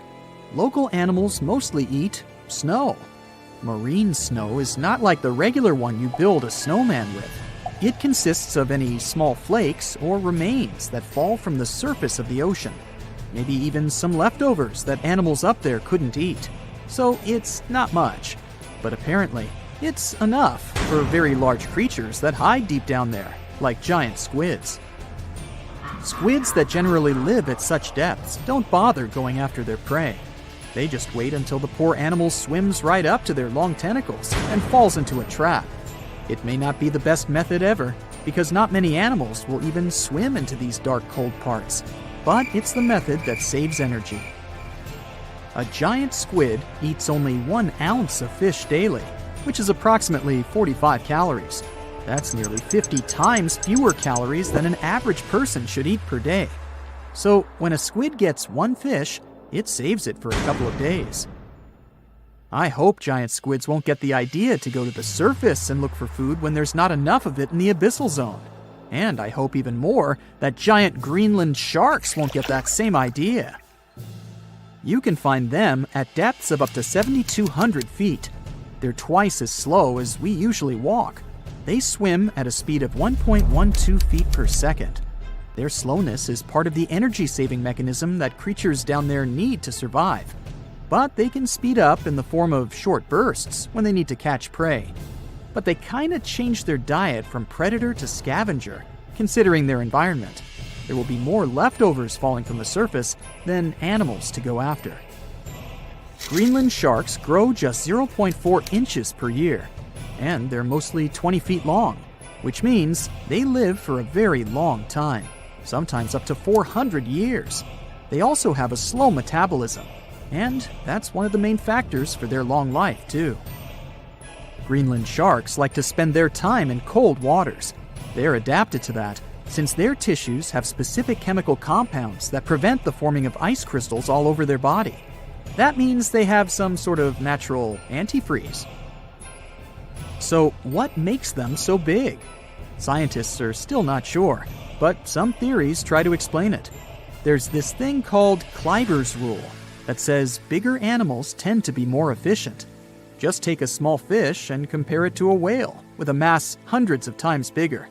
The whale has a greater metabolism. It conserves energy more efficiently and loses less of it to the surroundings through heat. Moving on, bigger animals can ingest bigger prey. They're more likely to go through tough issues in their environment or defend themselves from predators going after them. Also, the body gets bigger when temperatures are lower. The Greenland shark is a perfect example. So are giant sea spiders. Sea spiders are generally common, and you find some very small ones at 0.04 inches. But in deeper parts of the Antarctic, they become 3-foot-long giants. They grow so big because the cold water has more oxygen. That way, more of it diffuses into the animal's body, and that allows it to grow bigger. Yeah, both as a creature and a nightmare. And how about this giant tube worm? Researchers found it accidentally while they were exploring the mysteries of the Pacific Ocean floor. They stumbled upon unusual hydrothermal vents. Volcanic heat is a thing that gets them going. As water seeps down through faults or cracks in the rock, these vents change their direction. When the water gets out of the vent, it's rich in different minerals and chemicals. Most animals wouldn't survive being around this toxic soup of chemicals, but not these tube worms. They came as a true surprise, because not only are they not bothered by these toxic vents and the almost boiling temperature of the water, but they developed entire ecosystems there. They're unique because they don't need sunlight to survive. Instead, small bacteria are their main source of energy. That bacteria gets their energy directly from these toxic chemicals. So it's not photosynthesis, but a process called chemosynthesis. And these tube worms don't have mouths. These bacteria live inside them. Strange story, huh? Plus, these scary worms reach up to 8 feet. Giant isopods are no better either. They lurk at the depths of the ocean of 1,640 feet or more below, far away from the sunlight, looking like some monstrous wood lice. They spend most of their time on the seabed, hoping to find some food falling from higher levels of the ocean. Check out their small hooked claws at the ends of their legs. Isopods use them to remain more stable while moving around the ocean floor. Since there's no light, they have long antennae that help them feel their way around. These sensory antennas are about half the length of their body. Giant isopods have pretty big eyes compared to their body size, too. They can grow over 12 inches from head to tail. And these fellas are really patient. Remember how we said animals down there rarely get food? Sometimes they need to wait for years to get a proper meal. That's why their metabolism is amazingly slow. 5 years later. They can go for 5 years without eating anything. Imagine that. I get hungry just talking about this. In 2006, a biologist did research to compare the differences between the shallows and the deep sea regions. He realized the deep sea mirrors the island rule. First, isolated parts of land develop biodiversity you won't find anywhere else. Second, small-bodied life there grows much bigger when it's isolated, compared to life on large land masses. Resources are limited, but also competition and predators. And we don't know much about these deep-sea creatures. It's too expensive and too complicated to carry out such research. So we'll just wait for more raging storms to show us at least part of the monstrous world cold ocean depths hide. There are plenty of fish in the sea. Some of them look totally like Nemo or Dory. Then there's the butterfly fish and fancy guppy, which is indeed really fancy. And then there's... what on earth is that? I would definitely not pay for a diving experience to see this guy. The anglerfish has the unofficial title of the ugliest animal in the world, but I wouldn't dare to break that news to it.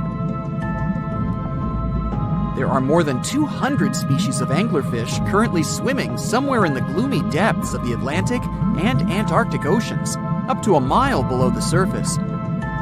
Some of them prefer different living conditions, the shallow tropical environments.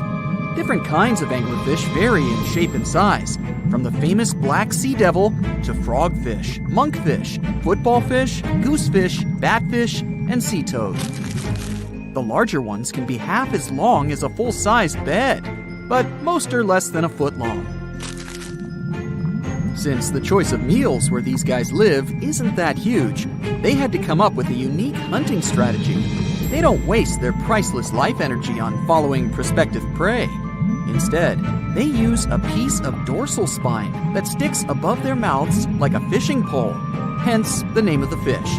There's a sac of bioluminescent bacteria that glows brightly in the dark at the end of that rod.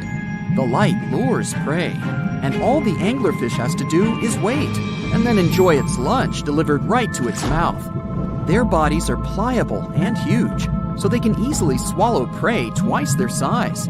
Deep-sea anglerfish eat whatever they can find. Species that live in more shallow water aren't picky either, and can eat anything from shrimp to snails and small fish. Only female anglerfish have the cool fishing rod feature though. So what about their males? Finding a soulmate deep under the sea isn't that easy. I mean, literally, there's no light down there. Plus, there are frigid temperatures and low oxygen levels.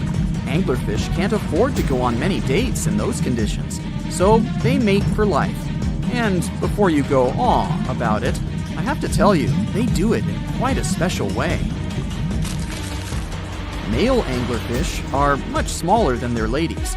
The contrast is so striking that when researchers first got interested in their love life, they thought those males were actually the offspring, or larvae, hanging out next to their moms. Certain anglerfish male species have receptors that alert them that there's a female nearby. After they mate, the male bites into his woman and stays attached to her head, belly, near her tail, and other areas he can access. While they morph together forever, the female fish gets the male's cells, DNA, and reproductive organs, but loses her immune response cells. The male gets free permanent housing and nutrition. Given the current real estate prices, it sounds like a dream. But that accommodation is shared by up to 8 males, and they can't move out if they ever feel like it. You're unlikely to meet this deep-sea fish in real life, but if you meet an anglerfish in your favorite video game, remember that you can easily outswim it and make it kinder to you with tranquilizing arrows. Once you befriend it, the anglerfish can be your scout and help you discover new areas with its bioluminescent pods.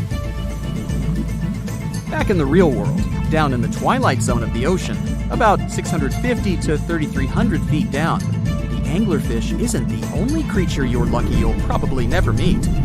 Many of the locals look like they come straight out of science fiction or horror movies, but that's because they had to adapt to this dark, deep world. I did my best to get you prepared for the creatures you're going to meet, starting with the common fangtooth. They spend most of their lives deep down, but at night, they move toward the surface to snack. These guys are more active than most other deep-sea dwellers. They don't wait for food to come their way, but actually follow it, and then get it with their long, hungry teeth. They don't have a built-in light bulb like the anglerfish, so they've developed a great sense of smell and use as much sunlight as they can get there in the depth to get around. Sometimes, even the shadow of a passing by prospective prey is enough for them to switch to action mode. And though they don't look too charming, they're completely harmless to humans if you ever run into one of these guys. Stoplight Loosejaw sounds like a great name for an alternative band, but it's actually another deep-sea resident with sneaky hunting habits. It has special light-producing photophores under each eye. They emit green and red light like a stoplight, hence the name of the fish. Unlike other fish, these guys hardly ever leave the twilight and midnight zones. Their lower jaw is a quarter of the total body length, and the stoplight keeps it open all the time, hoping to get some lunch.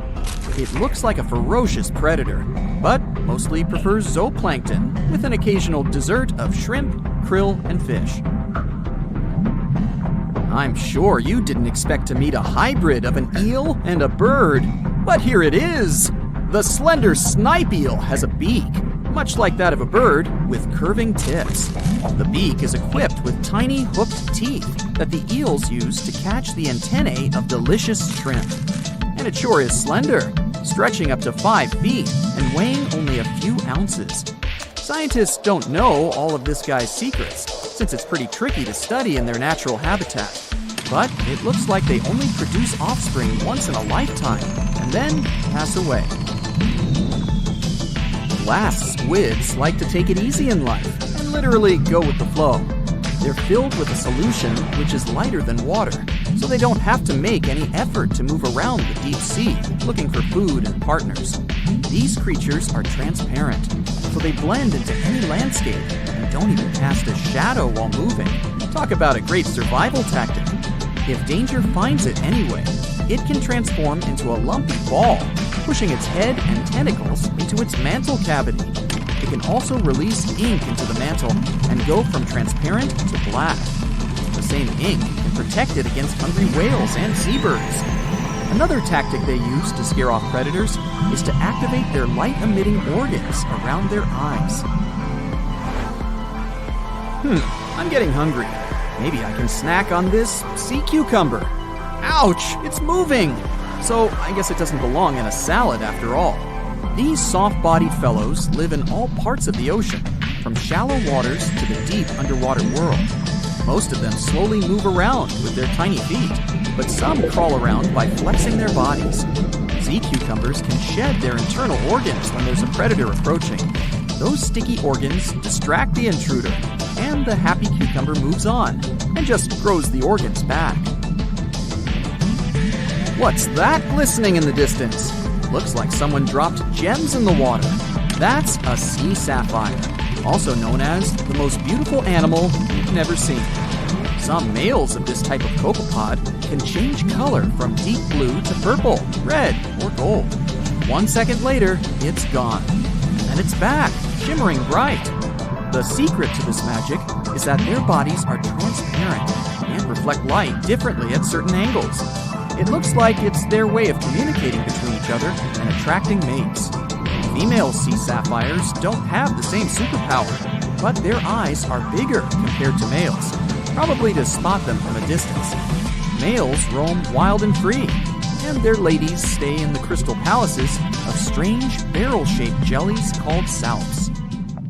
The Heikegani crab lives off the coast of Japan and has a distinct pattern on its shell that looks like a human face. More specifically, the face of an angry samurai, hence the nickname the samurai crab. The scarlet-striped cleaning shrimp is a natural hitchhiker. It stands on the sea floor and waves its long antennae for fish and sea animals to go down and pick it up.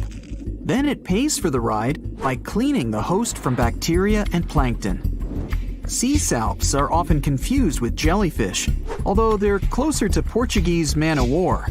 They're very quick to mature, growing from newborns to adults in less than 48 hours. The Galapagos Islands are legendary. They've got giant tortoises, blue-footed boobies, Sally Lightfoot crabs, and red-lipped batfish. But if you've ever swum around there, you might have seen something really unexpected in the water. Iguanas. Everywhere. These large marine reptiles eat the algae that grow on underwater rocks. They're strict vegetarians. I bet the fish are happy about that. A long flat tail designed for swimming helps them move around, and sharp claws keep them on the rocks for their daily sunbathing sessions. But watch them closely. They sneeze a lot. They haven't got a cold or anything. They're sneezing out salt. A special gland keeps the salt out of their nose, and they've got to get rid of it somehow. Sounds painful. What's cool is that they don't mind us in the water with them. Because the islands have been so isolated, the creatures here aren't afraid of humans. Fish can fly too. Thanks to their wing-like fins, flying fish can soar a distance of about 600 feet, almost as long as 2 football fields. They need flight to escape from predators. The skeleton shrimp could be the stuff of nightmares if it wasn't so tiny. As it is, it looks like a stick insect, but almost completely transparent. This creature looks more like a fish from a horror movie than from Earth's oceans. The sea devil anglerfish resides at a whopping depth of 3,200 feet and has no shortage of weird features: razor-sharp teeth, a misshapen body, and an unsettling stare. But perhaps the creepiest thing about the sea devil anglerfish is the way it catches its prey. It has a fishing rod type appendage on its forehead that has a glowing light attached to the end to attract animals. Once these animals come close enough to the light, bam, they're captured by the sea devil's massive jaws. These guys are even capable of eating prey larger than they are, so their eyes aren't bigger than their stomachs. Starfish can cover their prey with their stomachs and eat it outside its body. Then, they simply bring their stomachs back inside. Well, that's handy. Their relatives, sea cucumbers, can do the same party trick, except that they leave part of their guts behind to scare their attacker. It's okay, the missing parts quickly grow back. Cockatoo squids, or glass squids, are a large genus whose members can reach quite impressive size. Yet, one thing they have in common is that their bodies are transparent, and the internal organs glow in the dark. Despite the hairy octopus looking like it's forgotten to comb its hair in the morning, it's actually its skin that's sticking in every direction. Other sea creatures have a harder time realizing where the octopus itself is this way, I guess. The hairy squat lobster lives in reefs, hiding from its enemies in crevices. If you're lucky to see it, you'll instantly notice the drastic difference between its whitish hairs and vibrant pink and violet claws. If you step on a sea urchin, you're gonna know right away. Look at those spikes. While they're not aggressive, they've got a great defense going against any creature that wants to eat them. Venomous spikes and a poisonous bite. Pick your poison, literally. They live in all the oceans of the world, so avoiding them is out of the question. They mostly hang out in shallow water, hiding in rock pools and reefs. So unmindful people step on them a lot. The long venomous spikes of the urchin look like needles. They feel like them too. They can go in quite deep. Plus, they release a strong toxin. So, what's the cure? Remove the spikes quickly and wash with salt water. Sea turtles are constantly crying. They're not sad or anything. The weeping is only because they excrete excess salts from their body through their tears. Box jellyfish tentacles grow up to 10 feet long, and each tentacle has 5,000 stinging cells. Not bad for a creature that's mostly just water. Their venom is strong enough to paralyze anything they want to eat. Now, if you happen to get stung, it's going to hurt a lot. Its toxins contain proteins that affect the heart, skin cells, and even our nervous system. No wonder it's considered one of the most dangerous creatures on the planet. I wouldn't recommend using sunscreen, soda, coffee, or other older methods. They don't work. Your best bet is some good old-fashioned seawater. Looks like jellyfish are the rulers of the ocean, not sharks. The margin sea lizard isn't an actual lizard. It's a kind of sea slug that dwells close to the water surface.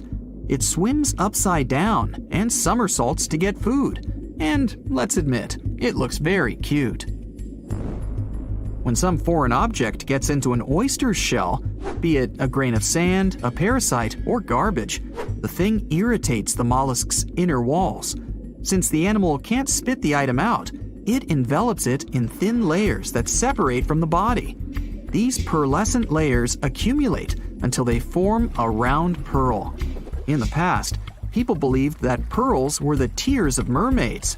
Now we know they're just some decorated debris. Dolphins have highly developed communication. They call each other by name. Each dolphin responds to a specific sound. Mostly they say, "Stop calling me Flipper." The orca is the largest of dolphin species, and they actually have different cultures. Two orcas from different social groups won't even understand each other's language. They're the only animal known to do this. I wonder if they developed any Google Translate for dolphins. The banded shrimp, or banded boxing shrimp, was really aptly named. It's got bands of color all over its body, and always stands in a boxer-like, ready-to-strike pose. The brown-lined paper bubble is another sea slug, and it definitely looks like one. It's got a special ability though. It can quickly burrow holes in the sea floor, hiding from enemies inside them. The snakefish, as the name implies, looks a lot like a snake, but it has a very distinctive feature. It can walk on its fins. Thanks to this peculiarity, it easily crawls from one waterbed to another, choosing habitats more to its liking. On the way, a snakefish can get hungry for sure, so it often munches on small birds and rodents. It can grow quite big though, and hunt even larger animals. How much weirder can it get than to walk through the woods and suddenly see a huge and toothy fish stalking some rabbit? The alligator snapping turtle catches its prey by going fishing. Its tongue looks like a worm, and the turtle waits with its mouth wide open at the bottom of a stream, lake, or pond until some unsuspecting fish takes the bait. Then, snap! The jaws come together faster than the blink of an eye, and dinner is served. The mossy jellyfish is normally invisible in the dark abyss where it dwells, but when exposed to light, it will reflect it and shine beautifully. The black swallower might be small, but make no mistake, it could easily gulp down your favorite puppy. It can open its mouth extremely wide, allowing it to swallow prey twice its size. The African tigerfish will eat whatever it finds, and given its own size and that of its monstrous teeth, you can imagine it finds a lot of food. It mostly feeds on other fish, but when nutrition is scarce, it can jump out of the water and catch both insects and small birds right in the middle of the flight. It's not so big as to eat a human, of course, but the name should warn you that it can easily take a bite out of your arm or leg. Your brain controls your arms and legs, but with an octopus, each arm is actually kinda independent with its own special brain, held together by a bigger central brain, kinda like the conductor of an orchestra. The central brain sends higher-level signals to each arm, saying things like, "Move to the left, there's a crab behind the corner," or "Touch this silly human's foot, let's mess with him a little bit." No matter how smart their arms and legs might be, an octopus still needs to look after them all the time. Scientists have finally solved the Loch Ness Monster mystery. Here's the spoiler, you ready? It's not a real monster. It's probably a dinosaur that survived through the ages, or just a bunch of debris floating on the water. Thanks to many findings on the Loch Ness creature, we have proof of another story to tell you. It was 1933 when a man named George Spicer and his wife were driving along the shores of Loch Ness. That's when they saw something massive with a long neck moving across the road. It looked like a creature straight out of the prehistoric era, a dinosaur-like beast unlike anything they'd ever seen. That was the moment that Loch Ness monster theories started spreading around like wildfire. One of the most famous Loch Ness monster sightings came just a year later, in 1934, when a man took a photograph that became the most well-known image of Nessie. That's the nickname she was given. She? Anyways, the photo, known as the surgeon's photograph, showed a long-necked creature rising out of the water, and for years it convinced people that the monster was real. But years later, the truth came out. One of the men who helped take the photo confessed it was all a hoax. The photo had been staged after all. When the photo was published, it had been significantly cropped. This made the animal in the picture look much bigger than in real life, fueling the theories that the Loch Ness monster did in fact exist. In the 1960s, one of the first big scientific attempts to investigate the mystery of the Loch Ness monster happened. A research team took sonar equipment to the lake and spent hours scanning the waters in search of evidence of large creatures. What they found was puzzling. They recorded several objects moving deep in the loch, or lake, with no clear explanation as to what it was. Though the team didn't manage to capture anything definitive, this sighting helped fuel the belief that there was indeed something massive living in Loch Ness. After that, research about the mystery of the Loch Ness monster kept popping up. In 1972, with the help of underwater photography, some researchers managed to capture strange images, which got people's hopes up for a minute. But the truth is, this early research about the Loch Ness monster was far from conclusive. Now, of course, not everyone bought into the mystical, magical theories about the Loch Ness monster. Theory 1, from a professor of zoology at Oxford University, has made it clear that the monster is a biological impossibility. Hey, my pediatrician said that about me, too. Meanwhile, he says that no skeletal remains have ever been found in the region. Plus, no fishermen have ever caught anything resembling the creature in their fishing nets. For him, this works as proof that it simply can't be real. When it comes to the famous photos of the Loch Ness monster as evidence, well, that's pretty simple. The professor offers a more down-to-earth explanation. He argues that these images are either showing floating debris or birds, like cormorants, which have long necks and often appear to be low in the water. When people refute his suggestion, he takes us back to human psychology and explains that people often make mistakes and misjudge the size of things, especially when they just caught a glimpse of it, and even more so when they are hoping to see something specific. Now, many of those alleged photos depict an animal with a long neck and a small head, which has led some to believe that what they're seeing is a plesiosaur, a giant marine reptile that lived 215 million years ago and disappeared with the dinosaurs. The idea of a plesiosaur surviving all these years is a theory that's been around since the first sightings of the creature. But this researcher isn't buying it.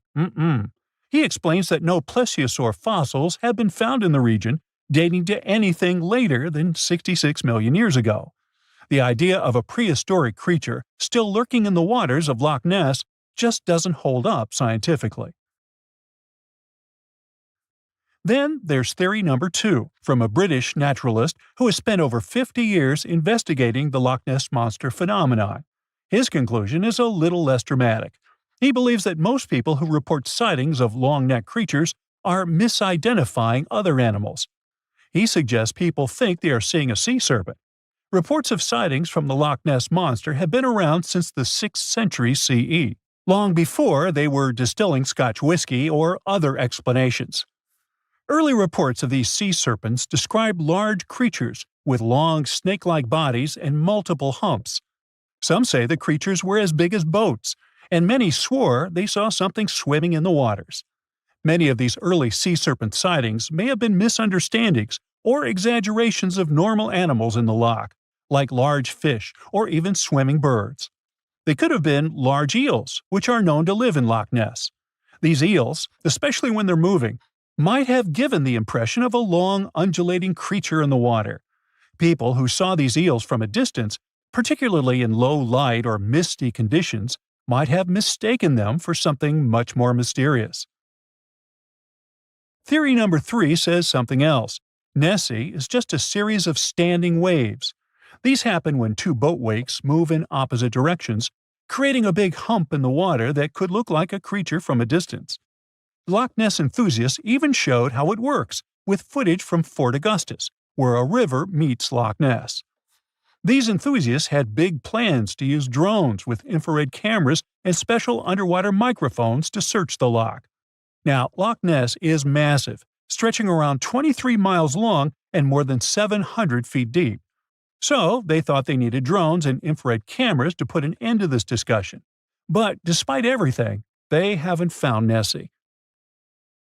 But it's not only the Loch Ness Monster that lacks scientific explanation.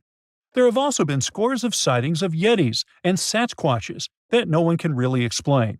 Folks have made movies, dreaming of finding the truth about these creatures. But, according to recent research and evidence, it looks unlikely that we'll ever find definitive evidence of their existence. Science says they can explain Sasquatch sightings, and this is how. Biologists who study wildlife using camera traps, which are set up in remote areas to capture images of passing animals, have long attempted to find elusive species. These cameras detect movement and snap pictures, providing invaluable data on the biodiversity of different ecosystems. As camera traps collect more photos over time, the number of species recorded grows. However, after a while, the number plateaus, suggesting that no new species are being detected. While it's impossible to claim 100% certainty, researchers say that after significant camera deployment, it's safe to say the likelihood of discovering new species, especially large ones like Bigfoot or the Yeti, drops significantly. Camera trap studies have been running for years in regions where these creatures are rumored to live, but so far, no conclusive evidence has surfaced. Instead, the supposed proof of Bigfoot or the Yeti often comes from blurry photos or shaky videos taken by individuals who claim to have encountered them. The scientific understanding of biology also makes the existence of Bigfoot highly unlikely. Often described as a great ape, Bigfoot would have had to evolve in North America. However, great apes evolved in Africa, and the only great ape to make it to the Americas is Homo sapiens, whose ancestors crossed the Bering Strait only about 16,000 years ago. This is far too short a time for a new species like Bigfoot to have evolved. While it may be disappointing for these mysterious creature enthusiasts, the scientific evidence points firmly toward the conclusion that creatures like Bigfoot and the Yeti are more fantasy than reality. After decades of extensive scientific research, it's safe to say that yes, science has solved the mystery of the Loch Ness Monster, and it's pure fiction. So, what do you think? The stonefish. Stonefish aren't going to win any beauty contests, unless the pageant is for best rock look-alike. Their tiny unreflective eyes and rough skin blend in perfectly with their environment. A large head, an even bigger mouth, and a home full of, it's rocks. And just because you're on the beach doesn't mean you're safe. Stonefish can survive for 24 hours out of the water. Stepping on one or even handling one won't be that fun. Their dorsal fin spines have extremely strong venom. It shoots out when they get stepped on, and it can lead to paralysis or even heart failure. You'll need help fast. No wonder they're one of the most dangerous creatures in the water, or anywhere. Be careful when scrambling around rocky areas. They love to play hide and seek. The deep-sea dragonfish. If there were a prize for the most hideous fish in the ocean, the deep-sea dragonfish would win. With slimy, scaleless skin, massive teeth, and a face only a mother could love, this bad boy of the sea is nothing to mess with. It likes to swim between 700 feet and 6,000 feet below the surface of the ocean, where the waters are the darkest and coldest. Along with some other creatures on this list, the deep-sea dragonfish relies on its bioluminescent body parts to catch prey. It also uses its hanging appendage, which boasts a little red light on the end, coming out from its lower jaw. Many fish mistake this little light for prey, luring them right into the jaws of the deep-sea dragonfish. Very clever dragonfish. Very clever indeed. The fangtooth. The Mariana Trench is an underwater trench with a depth of 35,000 feet, nearly 7 miles below the ocean surface. Let that sink in. While scientists know the Mariana Trench exists, it's one of the least explored places on Earth. It's also the deepest area of Earth's oceans. And although many creatures down there probably haven't even been seen by humans yet, scientists have had the creepy pleasure of getting to know the fangtooth. The fangtooth fish shamelessly lives up to its name. Just look at that thing. The fangtooth is carnivorous and feeds on just about anything it can find that gets caught in its sharp-toothed mouth. These fish rely on their contact chemoreception to find prey. In other words, they can sense chemical residue that comes off of other living organisms in the deep sea. This is because they don't have any light-producing cells on their bodies, unlike many other deep-sea fish. On top of all that, it's pretty dark down there, so whatever crosses their path, they chomp on. While these guys look pretty scary, they're not a threat to humans. They only grow about 7 inches long. Even so, I wouldn't want to run into one of these things during a relaxing swim in the ocean. The Dunkleosteus. Strangely enough, this prehistoric fish, known as the T-Rex of the seas, had no teeth. Those were replaced with bony plates that allowed it to have the strongest bite among other monsters of its size. The goblin shark. If you thought the movies about sharks were scary, this next deep-sea creature will make you swear off going for dips in the ocean forever. However, it lives 3,000 feet underwater, so you'll never likely see it face to face. The goblin shark looks like a cross between a shark and a creature from your worst nightmare. These sharks boast a protruding sword-like snout with a jaw that juts out to match. Unlike other sharks that have more of a gray hue, this creepy thing looks not so pretty and pink. Aside from their scary demeanor, what do scientists really know about the goblin shark? Well, not much, except that they can grow up to 18 feet in length. Looks like there's still a lot to learn about these guys, if you dare to. By the way, did you know that sharks don't sleep?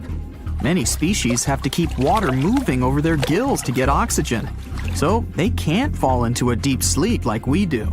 That's why they stay half awake during rest. Typically, sharks don't even close their eyes. The cookie cutter shark. This shark is a living horror, with lower teeth being big and sharp, while the upper ones are much smaller. When its teeth fall off, the shark eats them to maintain calcium levels. Pretty smart solution for a shark. The frilled shark. Studying the frilled shark is like looking through a portal back to prehistoric times. That's because scientists think that these eel-like sharks haven't changed much since their oldest ancestors roamed the deep sea waters, so they're sometimes referred to as living fossils.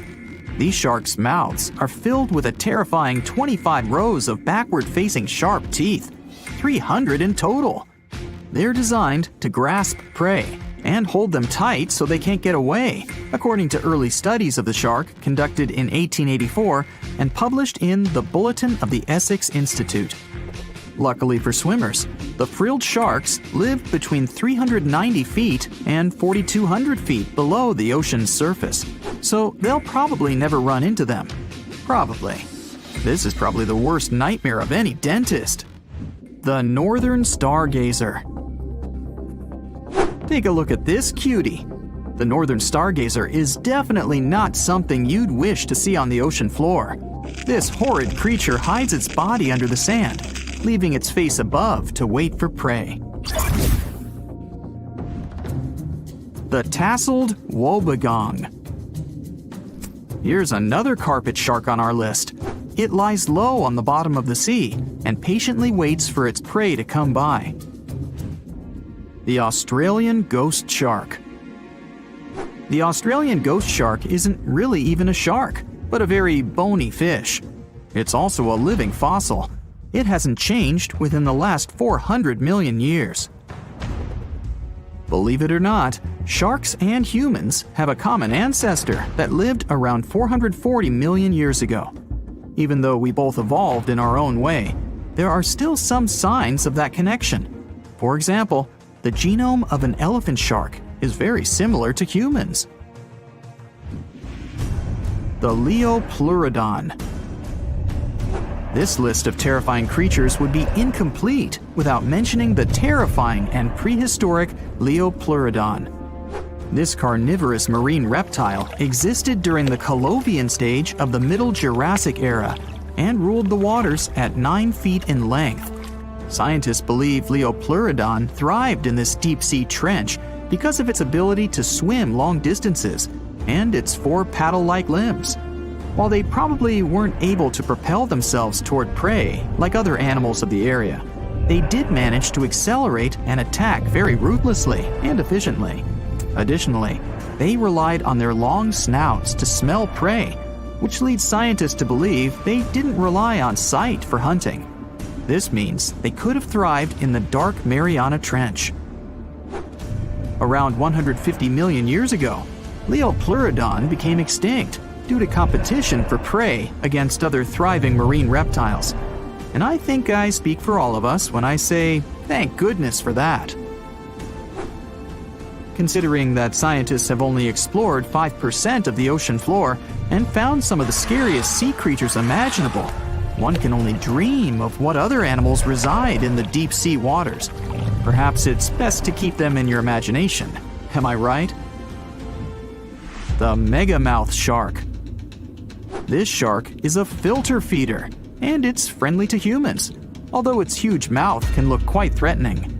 Like basking sharks, it swims with its mouth constantly wide open, as if it were on Twitter.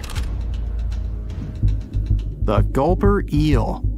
This deep-sea eel has an easily distended belly that allows it to swallow prey twice its size in a single monstrous bite.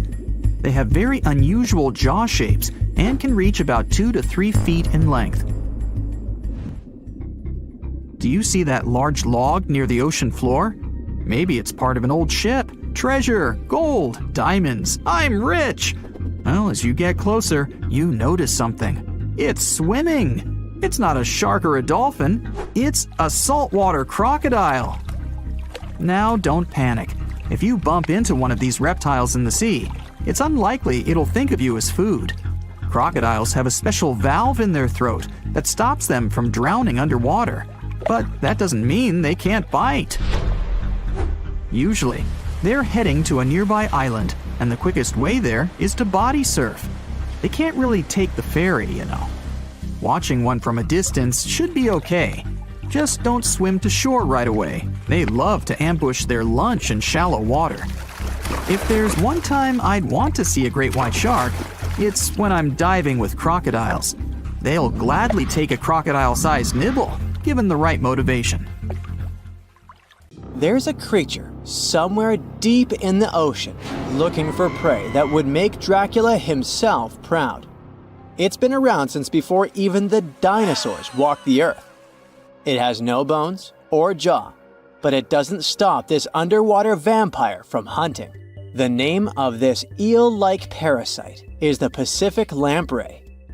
The English monarch loved this fish so much that he defied doctors' orders to stop eating lamprey flesh.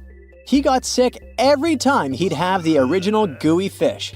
But the lack of bones and the fact that this lamprey tastes like slow-cooked beefsteak made the royal fall in love with the fish once and for all. The product of this love was a chill in his aged body, some heavy sweating, and some other scary symptoms, which eventually took his life and interrupted his 35-year reign. The lamprey is way better at surviving, as it lived through at least 4 mass extinctions. Its ancient ancestors evolved over 450 million years ago. There are around 40 living species of lampreys still thriving across the world. The Pacific lamprey is just one of them. These creatures have cartilage instead of bones, and a third eye, which is a special light-sensing organ on the top of their heads. Instead of a regular jaw, they have a sucker mouth surrounded by teeth. It's perfect for latching onto prey and sipping up body fluids like underwater vampires. Once they pick a victim, they suction it, making a seal that's almost impossible to break. Scientists believe the Pacific lampreys don't munch on flesh. Female lampreys lay up to 200,000 eggs in nests that stay in fresh water for 3 to 4 weeks. Once the larvae hatch, they burrow into sediment and stay under the sand for up to a decade. When they hit their teenage years, these miniature Draculas re-emerge and migrate from freshwater all the way to the Pacific Ocean. This journey isn't the easiest, and it takes some changes to its appearance and physiology to adapt to a huge change in salinity. After several years, they go back to freshwater to reproduce. Pacific lampreys can use chemical clues released by their larval migrating pals to find their way. They can travel hundreds of miles inland to find the perfect spot for spawning and rearing. It's not always the same place they spawned in. Many species of birds, mammals, and other fish can appreciate the fatty flesh of lamprey. This makes them some of the most valuable players in freshwater and marine ecosystems. Another lamprey type, the sea lamprey, is native to the Atlantic Ocean. It's not that dangerous when it's at home, but once it gets to the Great Lakes, it becomes a real threat to the 4 local native species of lamprey. The sea lamprey is up to 4 times bigger than the lake species. It has unlimited food and spawning grounds, and no natural predators here, so it becomes cocky. It secretes an enzyme that doesn't let the blood clot. Once it attaches to some unsuspecting fish, it spends the next several months feeding off of it. And even if the fish shakes the lamprey off, it doesn't have long to live because the mark the predator leaves behind. Sea lampreys aren't interested in humans, but can accidentally latch onto a swimmer. It won't be fatal, but it's not the most pleasant sensation, and you need to get the spot of the impact disinfected. The Australian box jellyfish looks harmless, but it's considered the most venomous marine animal. Unlike other kinds of jellyfish that float with the current rather than swim, this creature can reach an impressive speed and choose its own direction. It has tentacles covered with tiny darts loaded with poison. People and animals that get unlucky enough to meet with those tentacles face some scary and sometimes even fatal consequences in a matter of minutes. Before you decide to never revisit the ocean, you should know that only a few out of around 50 existing species of box jellyfish have venom that is lethal to humans. There are some not-so-dangerous species living in warm coastal waters worldwide. And the most dangerous ones are in the Indo-Pacific region and northern Australia. A blue-ringed octopus spots a signature psychedelic color and the ability to take away your life. This cute-looking sea monster likes to spend its time in the soft, sandy bottom or shallow tide pools and coral reefs. It normally hides in underwater crevices, among shells or debris. If you disturb it, the octopus will activate its tiny color-changing organs and demonstrate its blue rings as a warning signal. The next step will be releasing a venom 1,000 times more powerful than cyanide. This venom is more toxic than that of land mammals. The octopus normally uses it to hunt crabs, shrimp, and small fish by pecking them with its beak and paralyzing them. There is no known antidote for the venom, so if you ever see this sea creature, the best you can do is to stay away from it. It bites without any pain, so you might notice when it's too late. The good news is that it's not aggressive and won't go after you unless it's cornered. The reef stonefish are masters of disguise in the underwater world that camouflage themselves on rocks, coral reefs, or just blend into the seabed. They thrive throughout tropical marine waters of the Indo-Pacific. Their invisibility superpower makes them especially dangerous to their prospective victims they ambush and swallow whole. If someone happens to disturb them, their 13 defensive dorsal spines stand on end and deliver a powerful venom punch. They say stonefish stings are extra painful and lead to scary consequences within minutes. They're called the most venomous fish in the world. If you don't do anything about it, the impact can be lethal.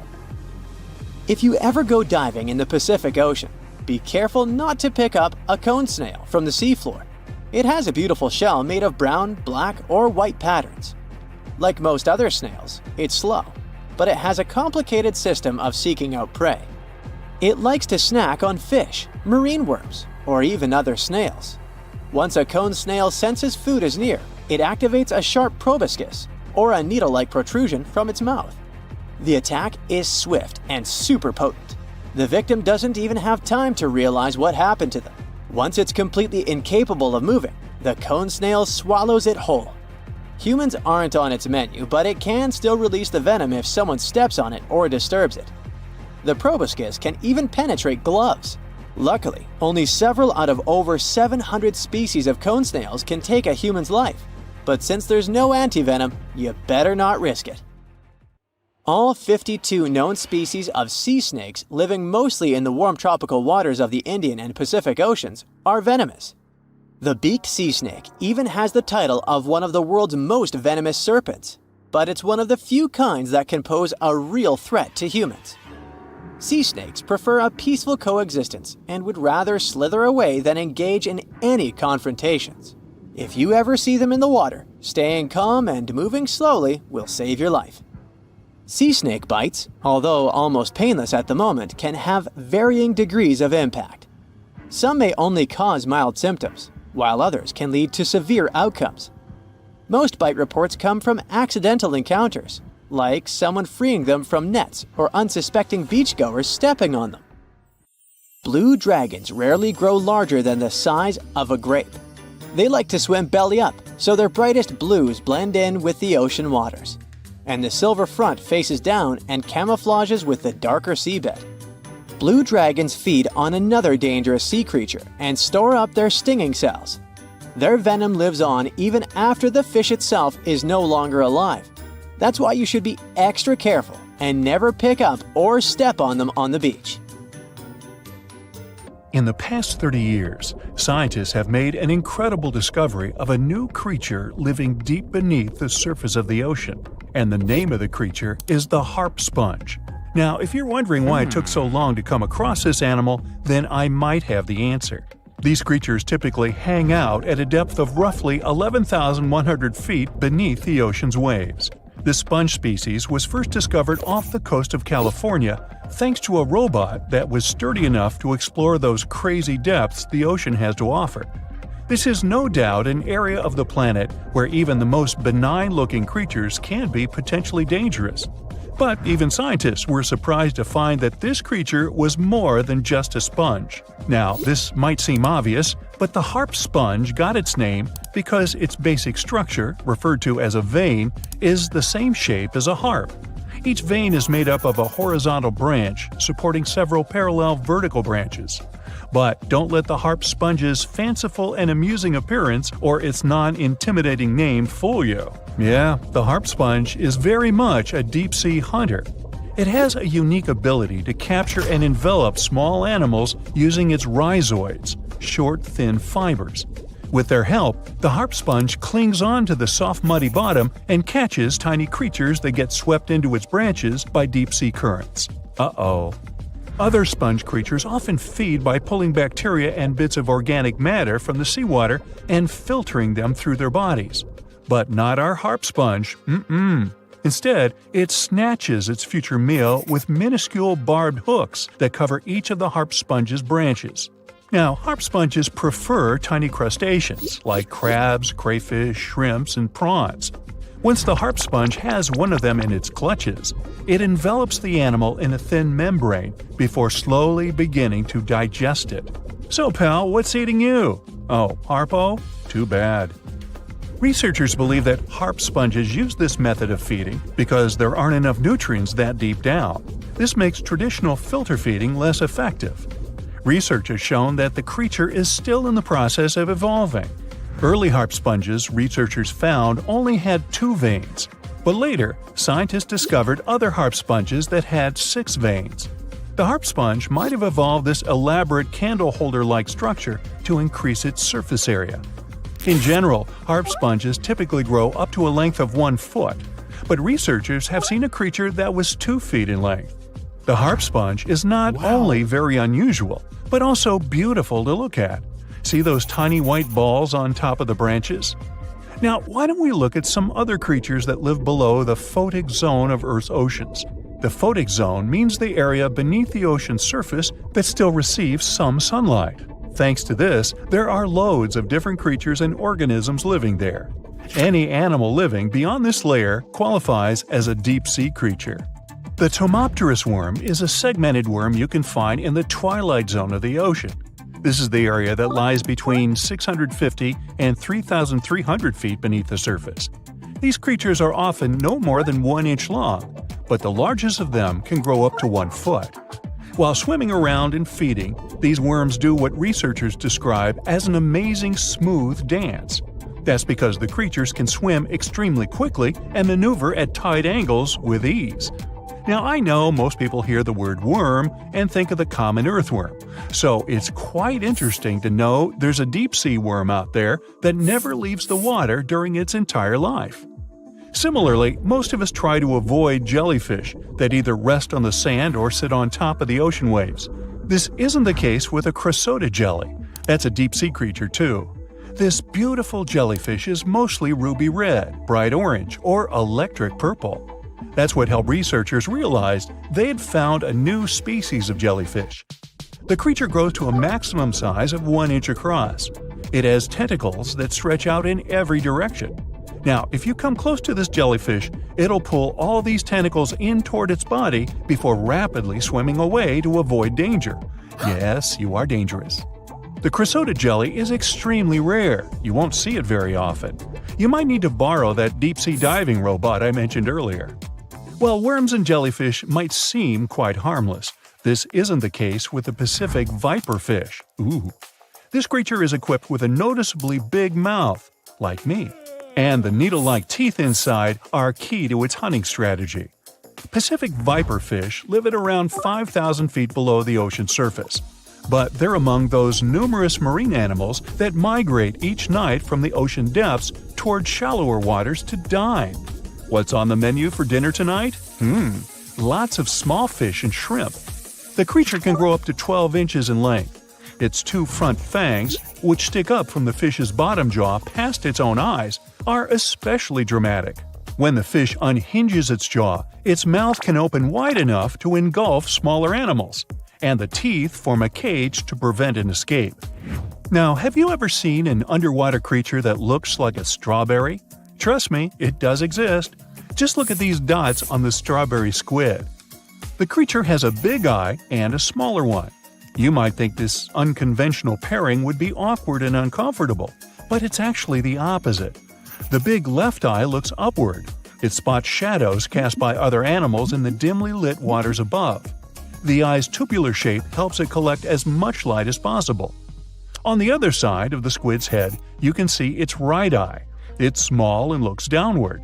This eye searches for flashes of bioluminescence produced by animals lurking in the darker waters below. Now, bioluminescence means the production and emission of light by living organisms. By the way, the squid has a nickname. And no, it's not Squiggy, although that's a great one. It's known as the cockeyed squid. This is simply due to the remarkable difference in size between its 2 eyes. I think I like Squiggy better. And so it goes. Since light doesn't reach the deep sea, the strawberry squid's body actually looks black. This helps the creature hide from enemies, such as sharks and dolphins.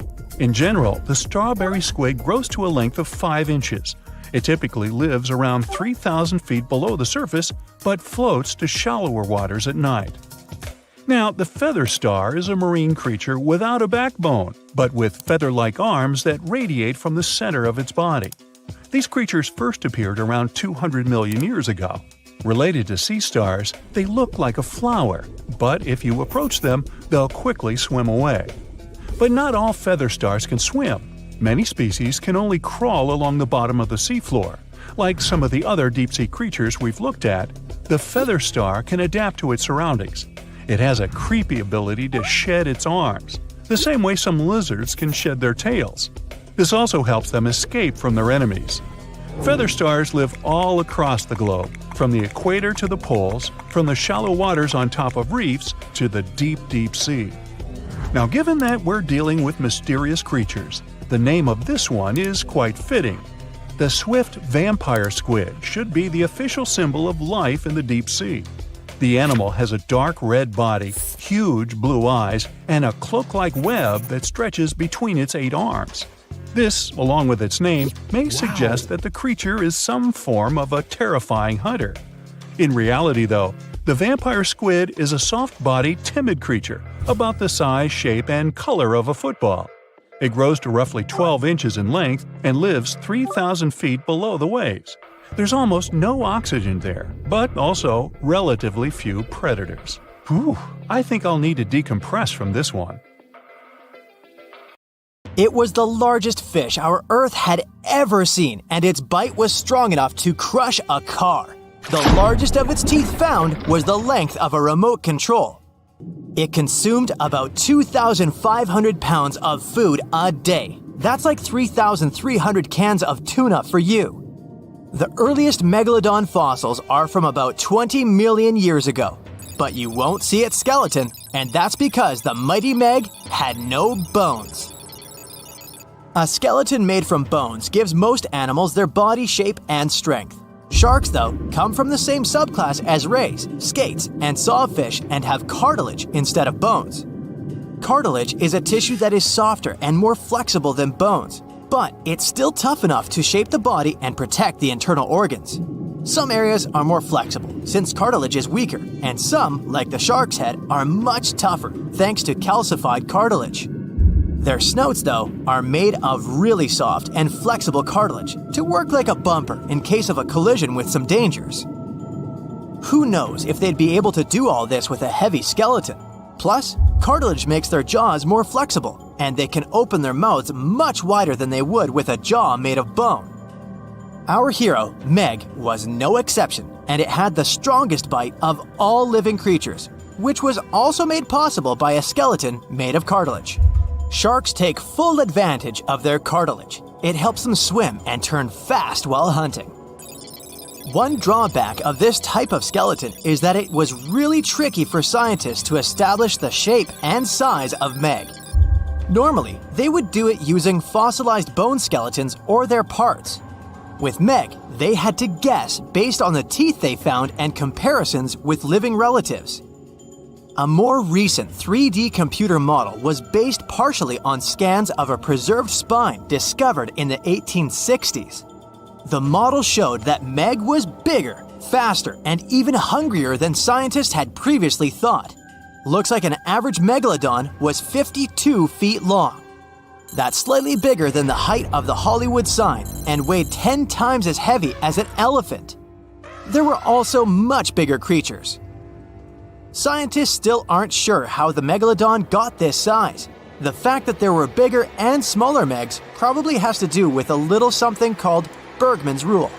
It says that the temperature of the surrounding environment affects the animal's body size because they either need to conserve or shed heat. The megalodons that reached cooler waters probably needed more body weight to make sure they survived in low temperatures. Those living in warmer waters had to be smaller to avoid burning up. If the researchers were correct in their calculations, it also means that Meg reached a cruising speed of over 3 miles per hour, which is much faster than other sharks. The still-living great white shark can cover a distance of nearly 7,000 miles without stopping, which is 9/10 as long as the diameter of Earth. It looks like the megalodon could have gone much further. Megalodons managed to survive on our planet for nearly 70 times longer than humans have. They were roaming the oceans for around 20 million years, and you could see them pretty much anywhere except near the poles. Scientists discovered the most northern fossils off the coast of Denmark and the most southern in New Zealand. The reason why there were no megalodon teeth found in Antarctica is most likely that these adapted to only warm tropical and subtropical waters. The younger ones like to keep to the shores, while full-grown adults preferred coastal areas, but they could easily move into the open ocean as well. When our planet went through a period of global cooling and drying, and the seas began to freeze around 3.6 million years ago, there was less and less room for Meg to thrive. Much of their prey, like smaller whales, seals, and sea turtles, disappeared or relocated to waters that were too cold for our hero. And at the same time, the number of its natural competitors, like smaller predatory sharks, like the great white shark, and whales increased. This shifting food chain dynamics could have been even more dangerous for the Meg than the cold ocean water. You're used to seeing them on the big screen as heartless monsters, but these huge sharks were actually loving and caring family guys. Scientists discovered several megalodon nursery areas in Florida, Maryland, Panama, and off the coast of Spain. It looks like they gave birth to their young in shallow water environments. Then, little Megs would stay there with adults protecting and raising them until they were ready to fight off predators. The mighty Meg had 276 teeth in 5 rows in its mouth. Similar to other sharks, it was fast in replacing its worn-out or lost teeth. With 4 or 5 rows of teeth in its mouth, it basically acted like a conveyor belt, able to grow back damaged or missing teeth. This means that an adult megalodon probably would have grown several thousand teeth throughout its lifetime.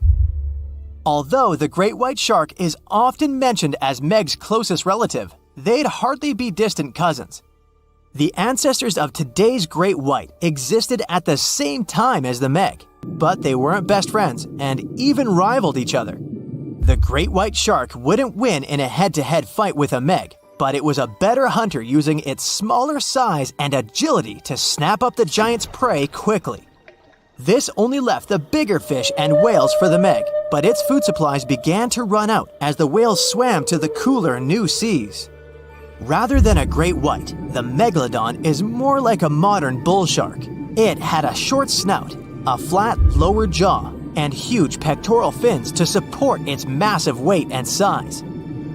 We also speak of Meg as an extinct giant, but can we be 100% sure it isn't hiding somewhere as we speak? After all, we've only explored 5% of our oceans altogether. The Mariana Trench is the deepest oceanic trench on Earth, and you could dip the whole of Mount Everest in its deepest part, and over a mile of it would still be above the surface. If a megalodon or two needed a place to hide, that would be the perfect spot. It wouldn't be the coziest place to live, though, with its cold water and total darkness. Plus, the pressure there is 1,000 times stronger than at sea level. So, if a Meg really were hiding down there, it would have serious issues with its teeth, because calcium would dissolve under that pressure. To survive here, it would also need to learn to navigate in complete darkness. That means it would have either become bioluminescent or evolve to grow massive eyes like the giant squid. If the Meg were still around and true to its dietary choices, it would have to eat smaller fish, and that would be a problem for us humans. Especially those of us who love fish, that is.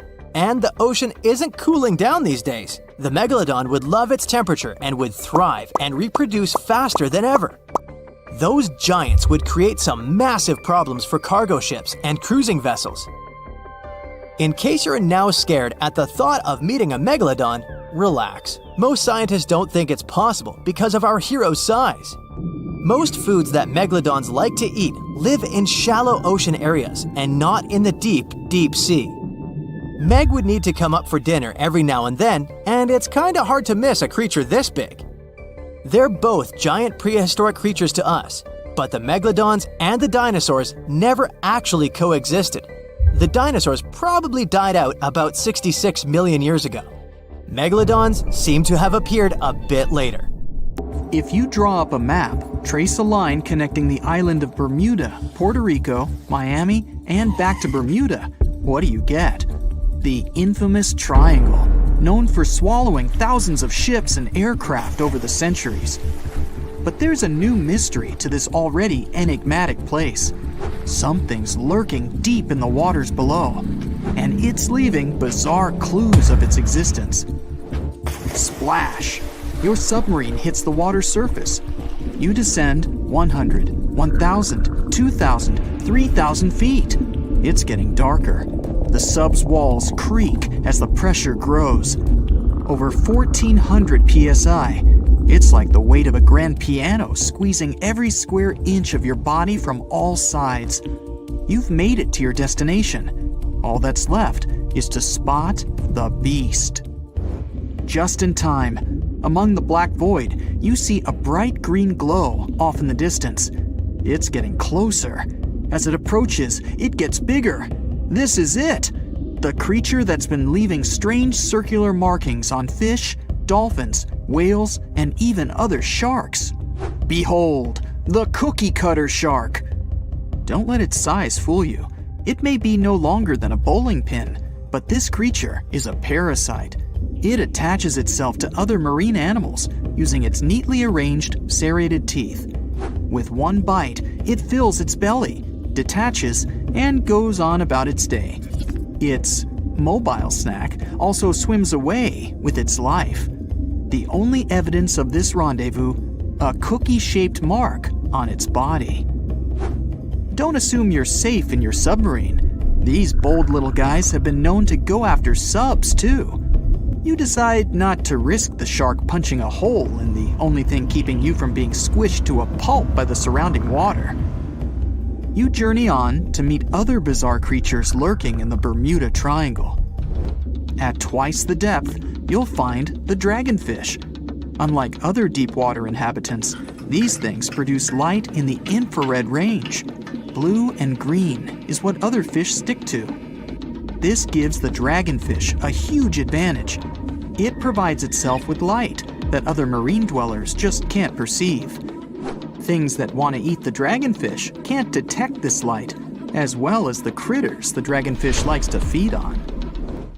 A truly unique deep-sea dweller is the vampire squid. Neither vampire nor squid, or octopus, this thing is a unique species of its own. It has the largest eyes compared to body size of any animal on the entire planet. When the vampire squid feels threatened, it curls its arms up and around its body. Essentially, the thing turns itself inside out. Another animal to avoid down here is the terrifying bobbit worm. It buries itself in the sea floor, leaving a small part of its body out. It waits for dinner time with its pincer-like mouth parts open. What's on the menu? Other worms and fish that can be 7 times bigger than the bobbit. It uses its 5 antennas to sense when lunch is close enough to snap. In an instant, the worm launches forward and grabs its lunch with its mouth parts. It's not done yet. Once it's got its jaws locked onto its lunch, the worm injects it with venom and pulls it down into the burrow to feast. One of the deepest trenches in the Bermuda Triangle is the tongue of the ocean. This is also the secret breeding grounds of tiger sharks. You'll instantly recognize them thanks to those darker gray tiger stripes on their sides. They're the second largest predatory shark species after the great white. And with a big size comes a big appetite. Marine mammals, smaller sharks, stingrays, and green turtles are all on the menu. If you ever come face to face with a tiger shark, hopefully not, remember this: you can tell the fish's age by looking at its stripes. They fade over time, so the younger the shark, the more pronounced its stripes. There's plenty of zooplankton in the Bermuda Triangle. These are, usually, small organisms that are essential to the ocean's food chain. But get this, if nothing ate them and they were left to grow out of control, zooplankton would cover the entire world in layers and layers in just 4 months. Oh, and the largest type of zooplankton is the jellyfish. Jellyfish were around long before dinosaurs. You probably know your body is 60% water. A jellyfish is 95%. So if it gets washed onto the shore, after a few hours, most of its body just evaporates into the air. There's also a jellyfish that lives forever. The immortal jellyfish can revert itself back to its polyp stage and then grow again. Sounds like something from another planet, but it's no space jelly. Those do exist, by the way. Back in the 1990s, NASA raised jellyfish in space to see what zero gravity does to them. They were just fine living up there in the cosmos. When they came back down to Earth, though, they had trouble adjusting. The European eel hasn't been to space, but it is quite a globetrotter. It travels all the way from Europe to the Sargasso Sea, where the Bermuda Triangle is located. In the larval stage, it just drifts around the ocean for as long as 3 years sometimes. It's also the chameleon of the sea. Over the years, the European eel changes color, going from translucent to yellow to metallic silver. They're nocturnal and secretive, pretty much the ideal companion to have when you raid the fridge at midnight. A giant squid over half the length of a football field once washed up on a Florida beach. Researchers suspected this behemoth came from the Atlantic Ocean near the Bermuda Triangle. Giant squids are the longest invertebrates, meaning they have no backbone. They also have the biggest eyes on Earth, ever. They're as large as a soccer ball. Another creature found near the Bermuda Triangle is Sterer's cave shrimp. They were so good at keeping to themselves that no one knew these creatures even existed until 2011. Some female cave shrimps carry an impressive number of eggs along with them. Scientists discovered one female had around 2,000 eggs attached to her body. The Bermuda petrel is the national bird of, yes, you guessed it, Bermuda. It's the second rarest seabird on the planet. In fact, people thought it was extinct until 1951, when they spotted a few on the island. It has an eerie cry that'll send shivers down your spine. The Nassau grouper can only be found on the coasts of South Florida. This fish lies in wait and ambushes its lunch of other fish, crabs, and lobsters. It's sort of like a vacuum cleaner because it inhales its food through its huge mouth. The fish has a cool defense mechanism too. Like the chameleon, it changes color when it feels it's in danger. Sometimes it takes on a lighter or darker shade of its own color to blend in with the environment. So, you may spot a Nassau grouper, or you may not. If you happen to visit the Bermuda Triangle, you'll probably see a hammerhead shark. They use that iconic hammer-shaped head to pin their lunch, stingrays, onto the ocean floor. The shape of their head also gives them better vision. They can see almost 360 degrees all around, above and below them. Well, save for one blind spot right in front of their nose. The hawksbill sea turtle may not look intimidating, but this guy will eat anything it can get its bird-like beak around. Sea sponges, algae, and even venomous jellyfish. A lot of the stuff on their menu is inedible for most, but their body fat can absorb the venom and toxins, so they go unscathed. The Bermuda Triangle is also home to green glowworms. They're not really worms, but larvae. They produce that bright light from an organ near their tail. This light makes smaller creatures come toward them, making it easy for them to catch their lunch. Most of the time, they look pretty ordinary, but they have an oddly fixed schedule. Every third night after the full moon during the summer, at an exact time, the glowworm lights up. But back to more nightmarish creatures of the Bermuda Triangle. There's the goblin shark, known as a living fossil because it's the only one left of its animal family. It's only about the length of your forearm and looks like nothing special. But watch closely as its lunch gets too close. Boom! The shark's jaw shoots out of its mouth and grabs onto the unlucky creature. Once the teeth have locked in, the jaw goes right back in the shark's mouth. And yes, you share the planet with this thing. The giant shark that terrorized the oceans some 20 million years ago. For 13 million years, this 60-ton beast dominated the warm waters of our planet. Though some believe that the Meg still lives in the most remote and deepest parts of the ocean. It's a hot summer day. It seems only logical to go for a swim in the sea. You're floating on your back, completely relaxed. Your eyes are closed. Your breath is even. Water's pleasantly cool around your body. A light breeze touches your face. You feel calm enough to doze off. Suddenly, something bumps into your leg. Yanked out of your half-slumber, you begin to flail until you're face to face with the invisible danger. Luckily, all you spot is a couple of easily recognizable fins and cute smiley snouts. Phew, just dolphins. Guess you're lucky to meet them in the wild. These amazing creatures are so close, you can touch them. You've heard people say dolphins' skin feels rubbery, but to your mind, it's more like the inner part of a hard-boiled egg. One of the animals is so close to you that its salty smell fills your nostrils. You know, though, that dolphins don't have sweat glands. It means they don't sweat and are pretty much odorless. The smell you sense comes from the water they swim in. The largest and most ferocious predator to ever haunt the oceans, the megalodon shark dominated the seas for centuries before coming extinct millions of years ago. However, scientists managed to discover very few remnants of the giant shark. Everything we know about the great beast we've learned thanks to fossils of its giant teeth, which are just about the size of the average human hand. A megalodon skeleton has never been discovered. Shark skeletons are made mostly of cartilage, meaning that they decompose quickly. Luckily, sharks continuously shed and regrow teeth throughout their lives. One shark can go through 40,000 teeth in a single lifetime.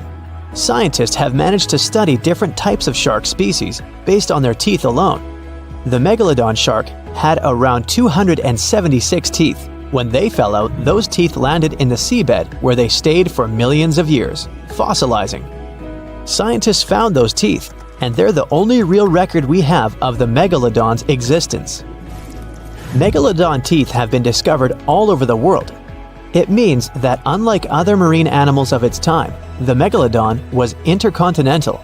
Even today, most sharks and marine animals tend to stick to one sea or ocean. The megalodon shark swam freely around the world, moving between tropical and subtropical waters. Megalodon teeth have been found in every continent apart from the freezing cold waters of Antarctica.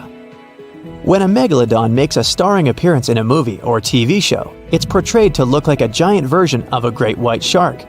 Scientists previously believed that the megalodon and the great white shark both descended from one common ancestor. Still, it's not true. In fact, it's more likely that the megalodon was the arch-enemy of the great white shark's ancestor, the broad-toothed mako shark. That means megalodon wouldn't have looked so similar to the great white after all. In reality, the megalodon would have a shorter nose than the great white, along with longer pectoral fins to give the giant shark a stockier and more threatening build. They both had an excellent sense of smell though, so even in prehistoric times, it wasn't a good idea to go swimming with a chunk of raw meat in hand. And it certainly isn't safe now. Whether the Meg's hiding somewhere in the depths, which some still believe is true, or it's gone forever, younger cousins will still be there waiting. Also, both of them like to go after big marine mammals, so they would certainly have things to do together. That is, until the Meg got moody and accidentally ate its friend. You never know. These guys had a different hunting style. Great whites prefer to dive straight towards their prey and find its softest spot, like exposed legs or underbelly. Sometimes, an entire tooth would be found embedded in a bone of some bigger animal, such as a whale. Without the main parts they use for swimming, poor sea animals were then helpless and unable to escape. Yet whales were just a smaller part of megalodon's diet. Seals, sea cows, squids, dolphins, other sharks.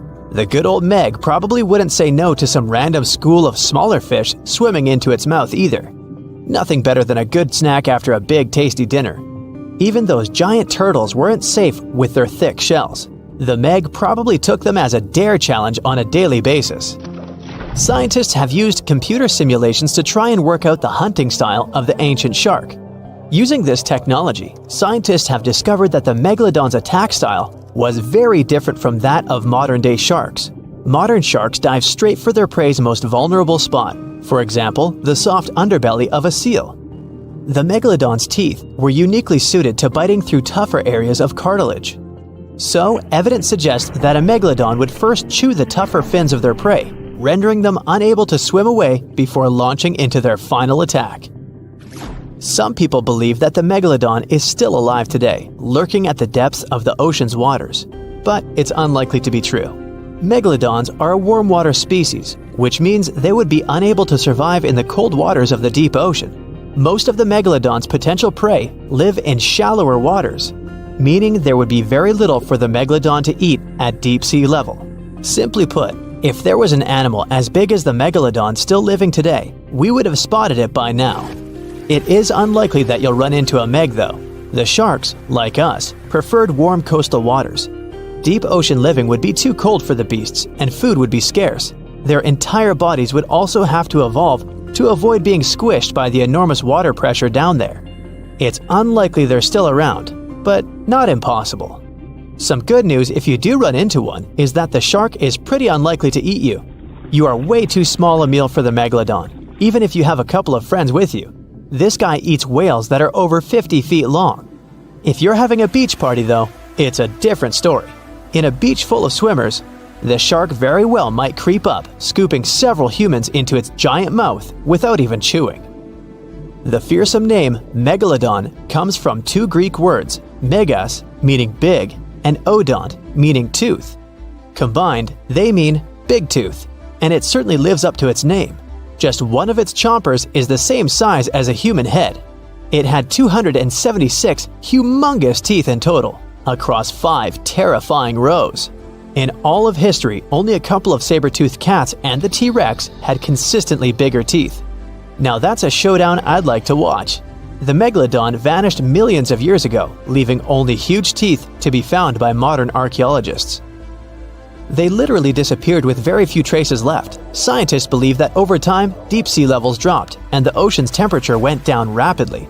Over a third of all marine life was wiped out as the oceans cooled and the number of animals at the bottom of the food chain plummeted.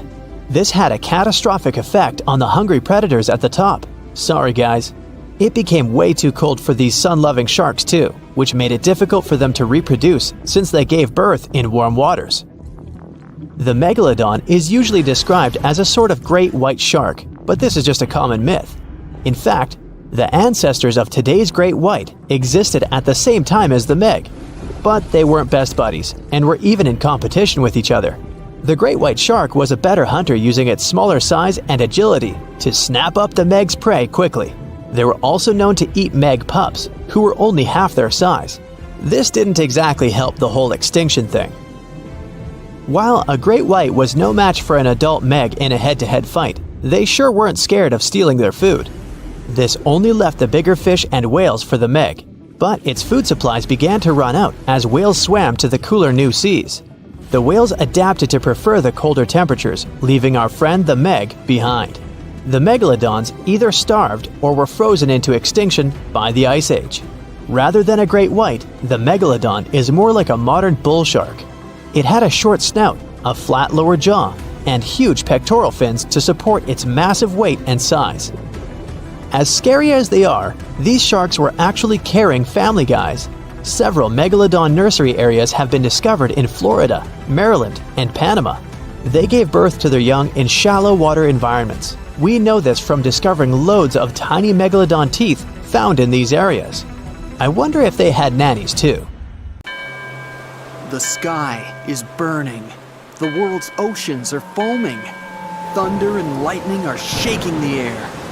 Two of the most terrible and powerful monsters collide in a duel. A harbinger of the end of the world. Just the sight of this monster can drive anyone mad. Great and atrocious Cthulhu. And the biggest squid on the planet is fighting against it. A beast that knows no fear because it's fear itself. The cause of 1,000 shipwrecks. The mighty and hideous Kraken. Let the most epic fight in the history of the universe begin. You're on a fishing boat, sailing in a calm ocean. The water is crystal clear, and there's no wind. The sea merges with the horizon. The land isn't visible, and you feel free. You look over the side of the boat and notice something strange in the water. You're floating in the center of a huge black spot, surrounded by a wide field of green. What's that? Oil spilled into the water that took on such a strange hue? Then why is it so perfectly round? Suddenly, you realize what it is, and the blood freezes in your veins. The black circle is the pupil in the center of a huge green eye. The thing that's looking right at you from the water right now is so big that your ship looks like a speck next to it. It's the Kraken. But don't worry, the monster isn't interested in a small prey like you. The Kraken has been sinking ships for centuries and never met any decent resistance. There are thousands of boats lying on the sea floor, but what's the point? The Kraken longs for a real challenge, but can't find it. The largest mammal on Earth is the blue whale, which is no more than a pet goldfish for the Kraken. Even a megalodon could easily lose to the tentacled beast in battle. Maybe look for some great monster on the bottom of the Mariana Trench? No, the pressure is too high, and there's almost nothing living there. But then, the Kraken has an idea. It goes to the most remote place on Earth, a place rarely visited and poorly explored. This place is called Point Nemo. Here, deep below the ocean surface, lies the ancient city of Relia, built long before the appearance of humans. And amidst the slumbering ruins, the huge and powerful Cthulhu is dreaming. This ancient demigod has been resting here for hundreds of millennia. All this time, Cthulhu has been waiting for its hour to wreak havoc on Earth. It's sleeping, but even in its dreams, Cthulhu communicates with members of its very own cult following. It uses telepathy to get into their minds and make them do atrocious things. But all of a sudden, Cthulhu's slumber is interrupted. Who dares wake it so rudely? Cthulhu opens its angry red eyes, overgrown with seaweed, and sees a huge squid in front of it. The Kraken has finally found a worthy opponent. Immediately, it pounces on Cthulhu and wraps its tentacles around the monster's head. The fight begins. Cthulhu heavily pushes off from the sea floor and rushes to the surface, dragging the Kraken with it. Two giant monsters, larger than the tallest skyscrapers, emerge from the water. The sea is raging, and clouds are gathering over the battlefield. Enraged, Cthulhu strikes at the Kraken, but it doesn't seem to feel anything. Lightning flashes in the black and churning clouds. Cthulhu tries to tear the Kraken off itself, but the squid's tentacles firmly grasp the green monster. Meanwhile, you're on your way to Point Nemo to watch the battle unfold. You need to sail from the coast of Chile, and strange things are happening there right now. Hundreds of sailors are climbing on board dozens of ships. There are ordinary fishing vessels, as well as heavily armed and loaded Navy ships. And when you ask anyone where all these people are going, they all give you a dark look and answer, into eternity. The Kraken is taking the upper hand, and Cthulhu calls its followers to help.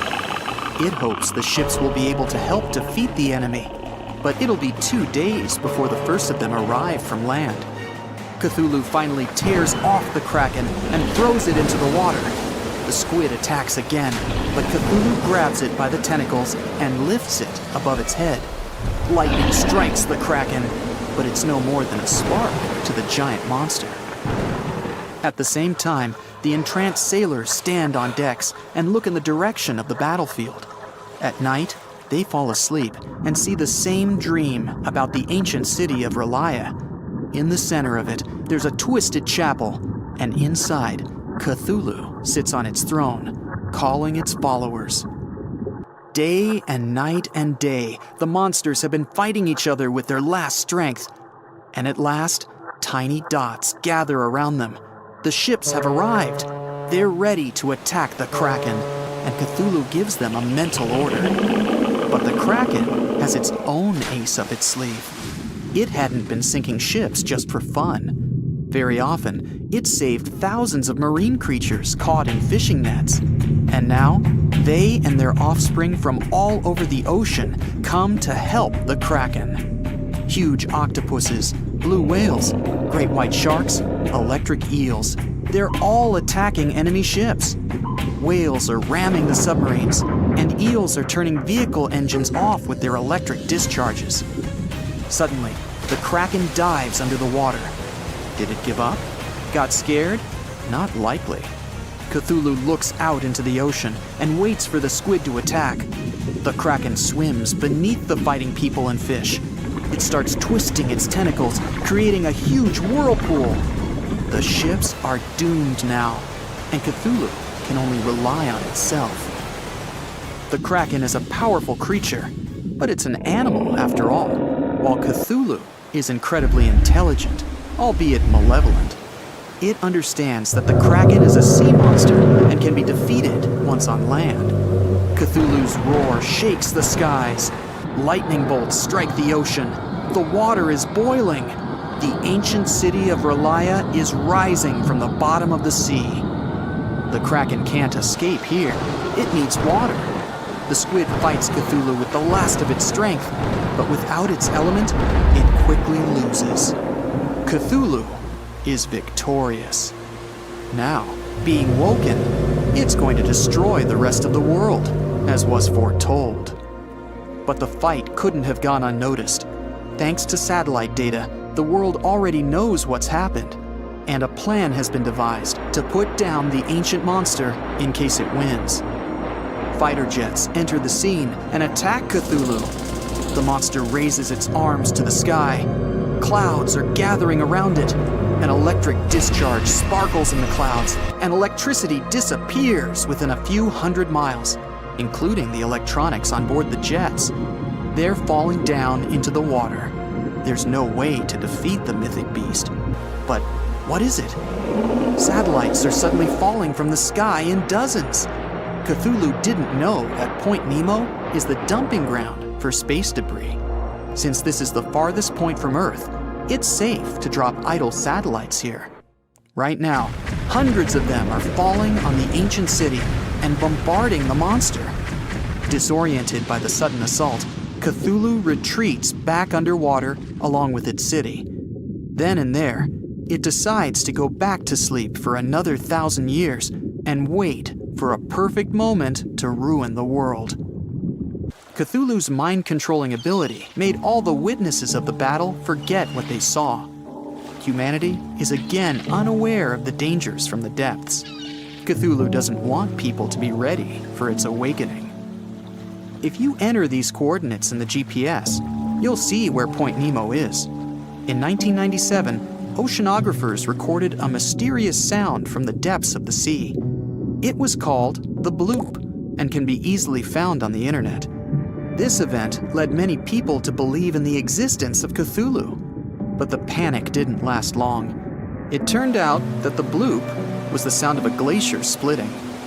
Or maybe it's Cthulhu that made people think that way. Who knows?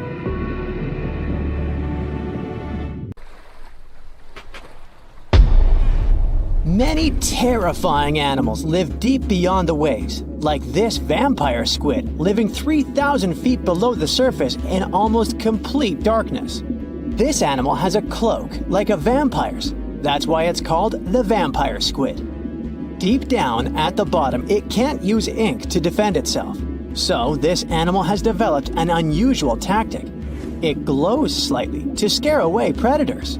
If this tactic fails, the vampire squid can turn its body inside out, revealing tiny spikes. When you translate its scientific name, Vampiroteuthis infernalis, it literally means vampire squid from the nether. Despite its terrifying looks, it's a harmless ocean animal. This previous creature was not from space, but this object definitely is. Before Elon Musk found a way to reuse rockets, NASA would simply drop old ones after launching astronauts into space, most of the time in the ocean or deserts. In 2012, Jeff Bezos launched a mission to find the Apollo 11 rocket. They found it by using sonar, but it was in terrible condition. It was sitting on the bottom of the ocean, not far from the predicted site. They were able to rescue the engine and reconstruct 2 of them. The most famous lost city is Atlantis, but sadly, we still haven't discovered it. However, Heraklion was also just a myth until one British pilot saw something that looked like a city while flying over the Mediterranean Sea. He reported it, and 60 years later, a group of divers went there. They were shocked when they found an entire city underwater. It was loaded with artifacts that could tell us a lot about the history of the place. Now it's one of the best underwater archaeological sites in the world. It's believed that the rising sea caused the whole city to go underwater. The Titanic sank in 1912. The wreck was claimed to be officially discovered 74 years later. In reality, though, a fisherman found the Titanic 8 years earlier while fishing in the Atlantic Ocean. He was pulling out his net when he spotted a head stuck in it. Luckily, it was just a doll's head. Years later, after the fisher had passed away, his son sold the doll to a doll collector. She did a lot of digging and research on every person who had a porcelain toy on the Titanic. She found the owner of the doll. Ava Hart was on the Titanic and had a doll with her. Ava survived the catastrophe by a miracle, but her toy didn't.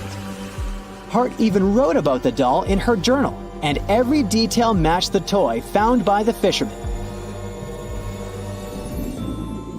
The tripod fish lives deep in the abyssal zone, around 20,000 feet below the surface.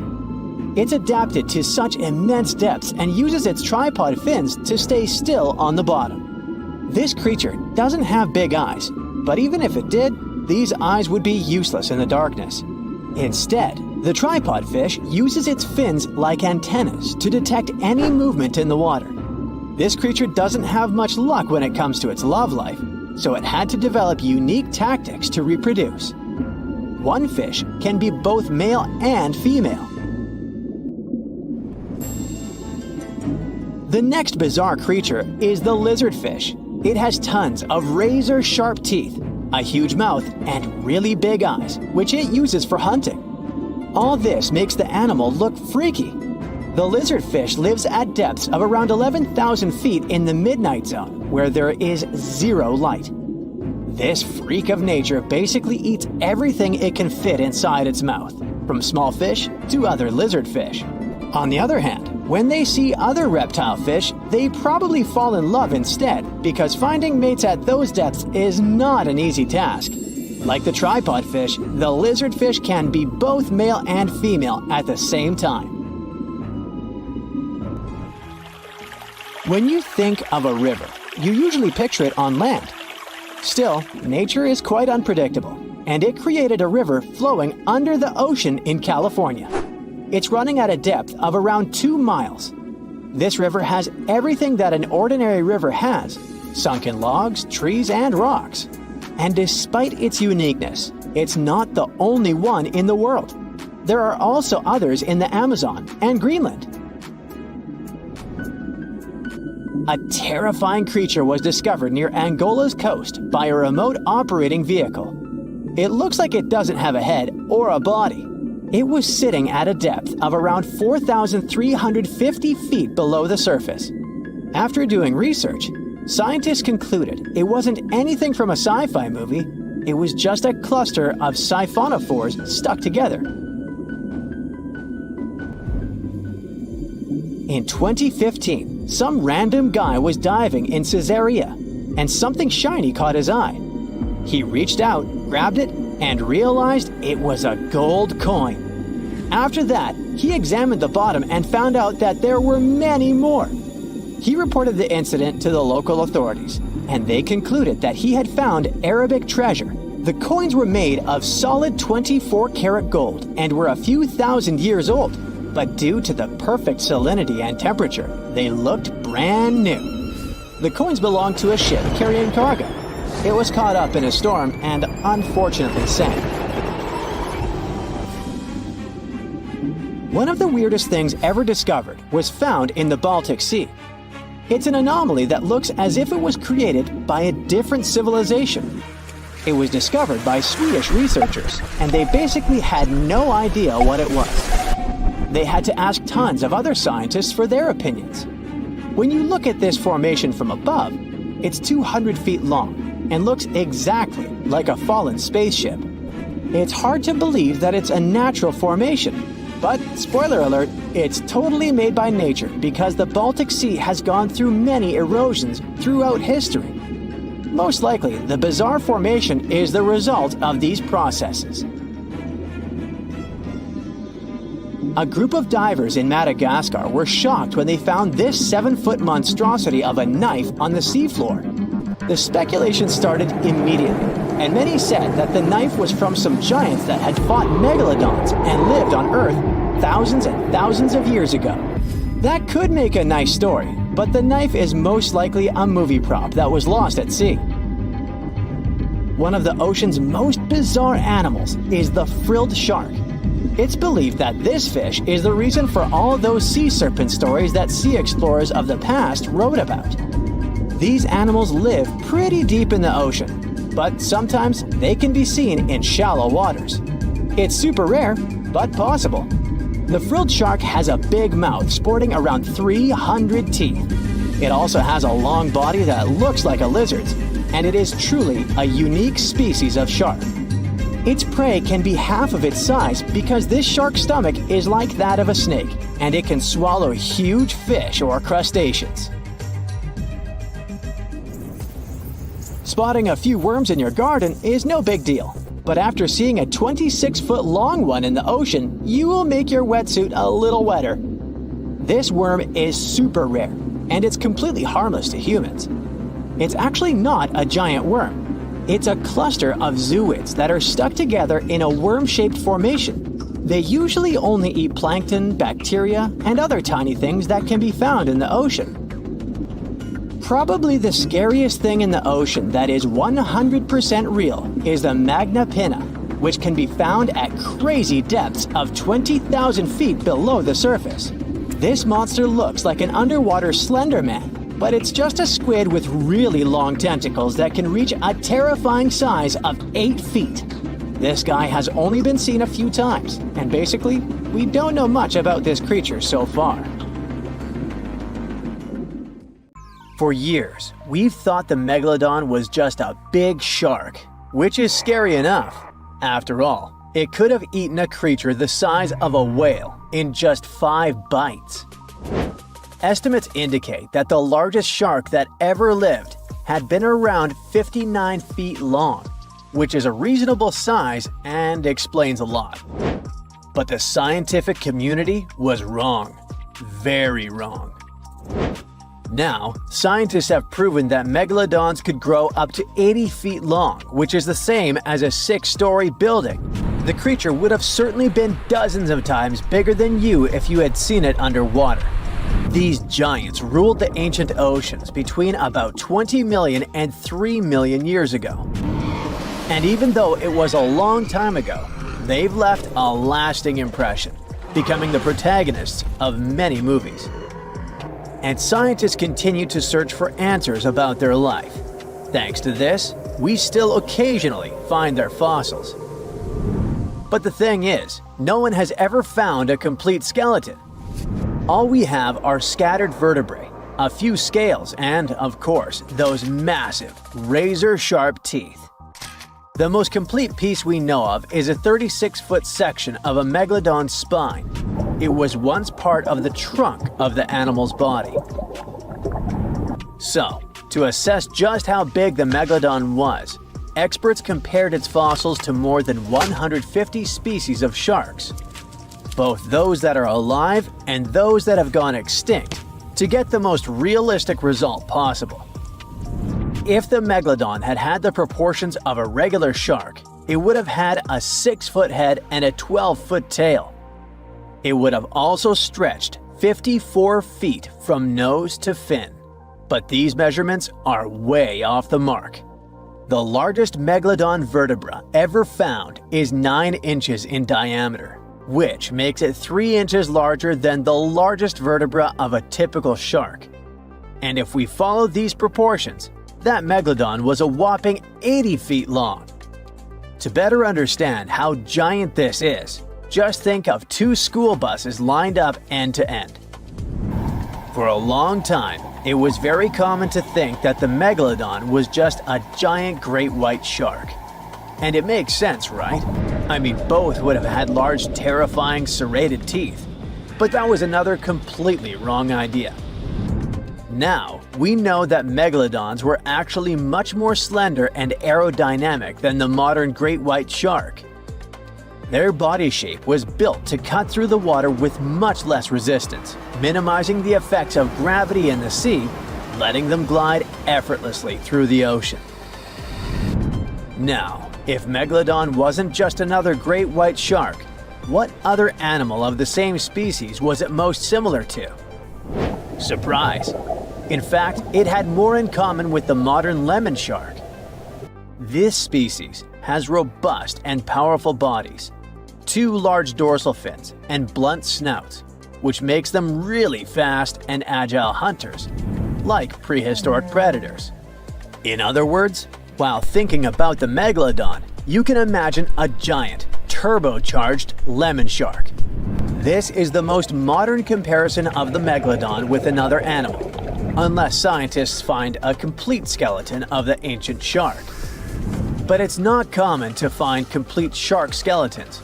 They're rare because they're actually made not of bone but of soft, coated cartilage, like the stuff in human noses and ears. Their teeth are the boniest part of their bodies, and it's the reason why we've found so many of them. Yet, a complete skeleton is like scattered puzzle pieces to us.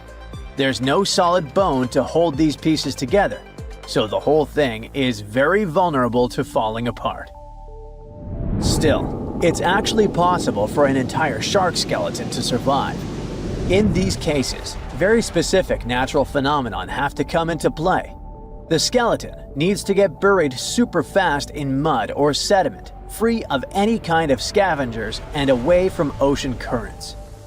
Otherwise, it simply disintegrates before it can fossilize. Interestingly, although the sea is the home of these animals, it is possible to find their skeletons on land too.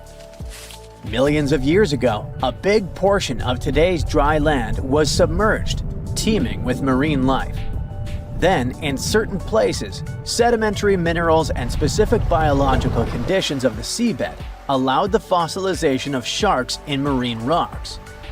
Today, those are desert rocks that ensure the preservation of shark fossils. But in any case, searching for a shark tooth in a desert is like looking for a needle in a haystack. But finding an entire fossilized skeleton embedded in a rock is like hitting the jackpot. Another unexpected discovery is that these prehistoric sharks were not born small and cute like regular baby sharks. A newborn megalodon could reach almost 13 feet in length. That's more than twice the height of the average human. Imagine a shark the size of a boat from the moment it's born. Now, although we don't have all the information about the giant of the seas, it's a fact that it's one of the most famous animals in pop culture worldwide. Not only has it inspired several movies, but some people also insist that the megalodon is still alive. Scientists say it's not. The megalodon didn't survive the test of time, and it would be impossible for such a giant creature to dwell in the seas without us noticing it. First, it was a super predator. It hunted whales, dolphins, and other large marine animals. If the Meg was still around, its presence would completely change the balance in the oceans.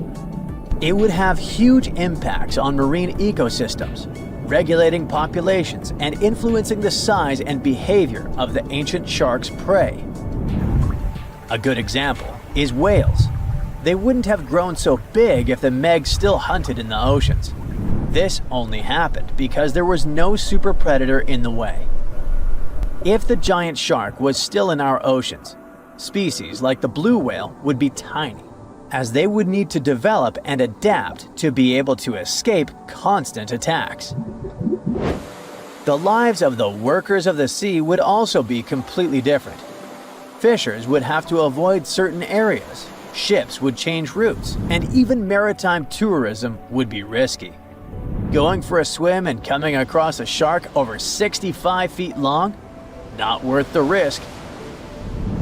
Plus, if the megalodon was still out there, we would have some proof. Commercial fishing catches millions of sharks every year, and a monster of this size would not go unnoticed.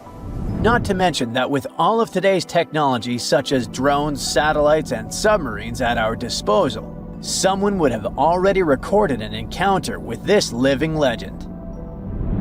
By the way, most sharks, like most fish, are cold-blooded. But the reality for Megalodon was different. This giant was able to keep its body warmer than the surrounding ocean. This gave it an advantage over other sea creatures, allowing it to remain fast and active even in colder waters. It was a survival advantage that other animals of its kind did not acquire during their evolution. One of the most famous theories is that the Meg lives in the Mariana Trench, but scientists are sure that it doesn't make any sense. This region is poor in food and has many tiny creatures, which would not be nearly enough to sustain a large predator. In addition, there's a lot of research studying countless sharks that live in the ocean depths, and none of them come close to the size of the Megalodon. So, does the Megalodon still exist? Definitely not, but that doesn't mean it isn't any less mysterious and fascinating. Now, at some earlier stages of research, scientists reconstructed the Megalodon looking like a bigger, just a little more dangerous version of a great white shark. Movies then followed suit, added a couple of details on their own, and ta-da! We've got a marine giant that could grow up to 90 feet long. Well, hold on. Megalodons were usually between 50 and 55 feet, sometimes growing up to 60 feet. For comparison, a bowling lane is 60 feet long, a school bus is around 45 feet, and an average person is 5 feet 10 inches tall. So yeah, not bad Megalodon, but still not 90 feet. Its weight was around 50 to 60 tons, which is something like 10 adult elephants or even a Boeing 737. That's just their females though. The ladies were almost twice as big as the males. Another movie versus reality thing. The Megalodon had nothing to do with a great white shark. The closest they could be is cousins, because Megalodon, in fact, is the last descendant of a completely different lineage of sharks. Plus, its kind is around 3 times bigger than an average great white. It has a shorter nose and a much flatter jaw that almost looks like it's squashed. Also, Meg's pectoral fins are longer than those of the great white sharks. Ancient predators ate a lot, so they needed something to support their weight. They both had an excellent sense of smell, though, so even in prehistoric times, it wasn't a good idea to go swimming with a chunk of raw meat in hand. And it certainly isn't safe now. Whether the Meg's hiding somewhere in the depths, which some still believe is true, or it's gone forever, younger cousins will be there waiting. Also, both of them like to go after big marine mammals, so they would certainly have things to do together. That is, until the Meg got moody and accidentally ate its friend. You never know. These guys had a different hunting style. Great whites prefer to dive straight toward their prey and find the softest spots, like exposed legs or underbelly. Megalodon aimed for the fins and tail because of its almost 10-foot jaws and what's considered to be the strongest bite ever. Its teeth could pierce almost anything. Sometimes an entire tooth would be found embedded in the bone of some bigger animal, such as a whale. Without the main parts they use for swimming, poor sea animals were then helpless and unable to escape.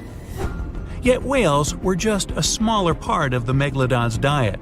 Seals, sea cows, squids, dolphins, other sharks, the good old Meg probably wouldn't say no to some random school of smaller fish swimming into its mouth either. Nothing better than a good snack after a big tasty dinner. Even those giant turtles weren't safe within their thick shells. The Meg probably took those as a dare challenge on a daily basis.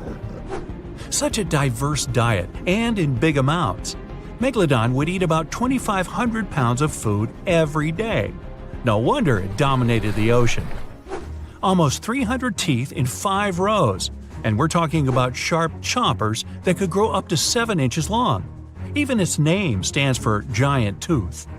Hey, I'm thinking maybe it had a cousin, orthodontia, which means either crooked teeth or deep pockets.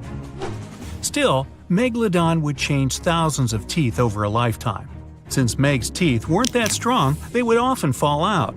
Then it would get new ones within 1 to 2 days, so it could continue its hunting sessions without any serious interruptions. The same thing happens with modern sharks as well. New teeth replace damaged or worn-out ones. Those teeth falling out were the only thing that helped scientists do any research on the megalodon at all. They found them all around the world. Yep, megalodons were quite some travelers. They lived in all oceans, and their fossils were found on all continents except Antarctica. What, too cold? Since their skeletons were not made of bone but of cartilage, teeth are the only evidence they've ever even existed. They gave scientists an insight into a lot of things, including size. Even with modern sharks, scientists determine their size by the dimensions of only one tooth, and do the same with the Meg. Megalodon had the strongest bite of all living creatures on Earth. It would definitely be fun to see the clash between the Meg and, say, T-Rex. Sadly, they missed their chance to meet and establish some long-term friendship since dinosaurs went extinct over 60 million years ago. Meg, on the other hand, terrified all the inhabitants of the seas and oceans from 23 to 2.5 million years ago. Where could Megalodon live these days? Well, it would probably love the places modern sharks go to, such as Florida, Hawaii, Brazil, South Africa, or some other tropical paradise. When you think about it, it's not bad at all. Meg, take me with you! Meg itself didn't have any serious competition or a natural enemy, but its infants were too weak to defend themselves. That's why the apex predator had to choose warm, shallow waters with no strong currents to raise its babies. Those, by the way, were around 6.5 feet long, not quite tiny themselves.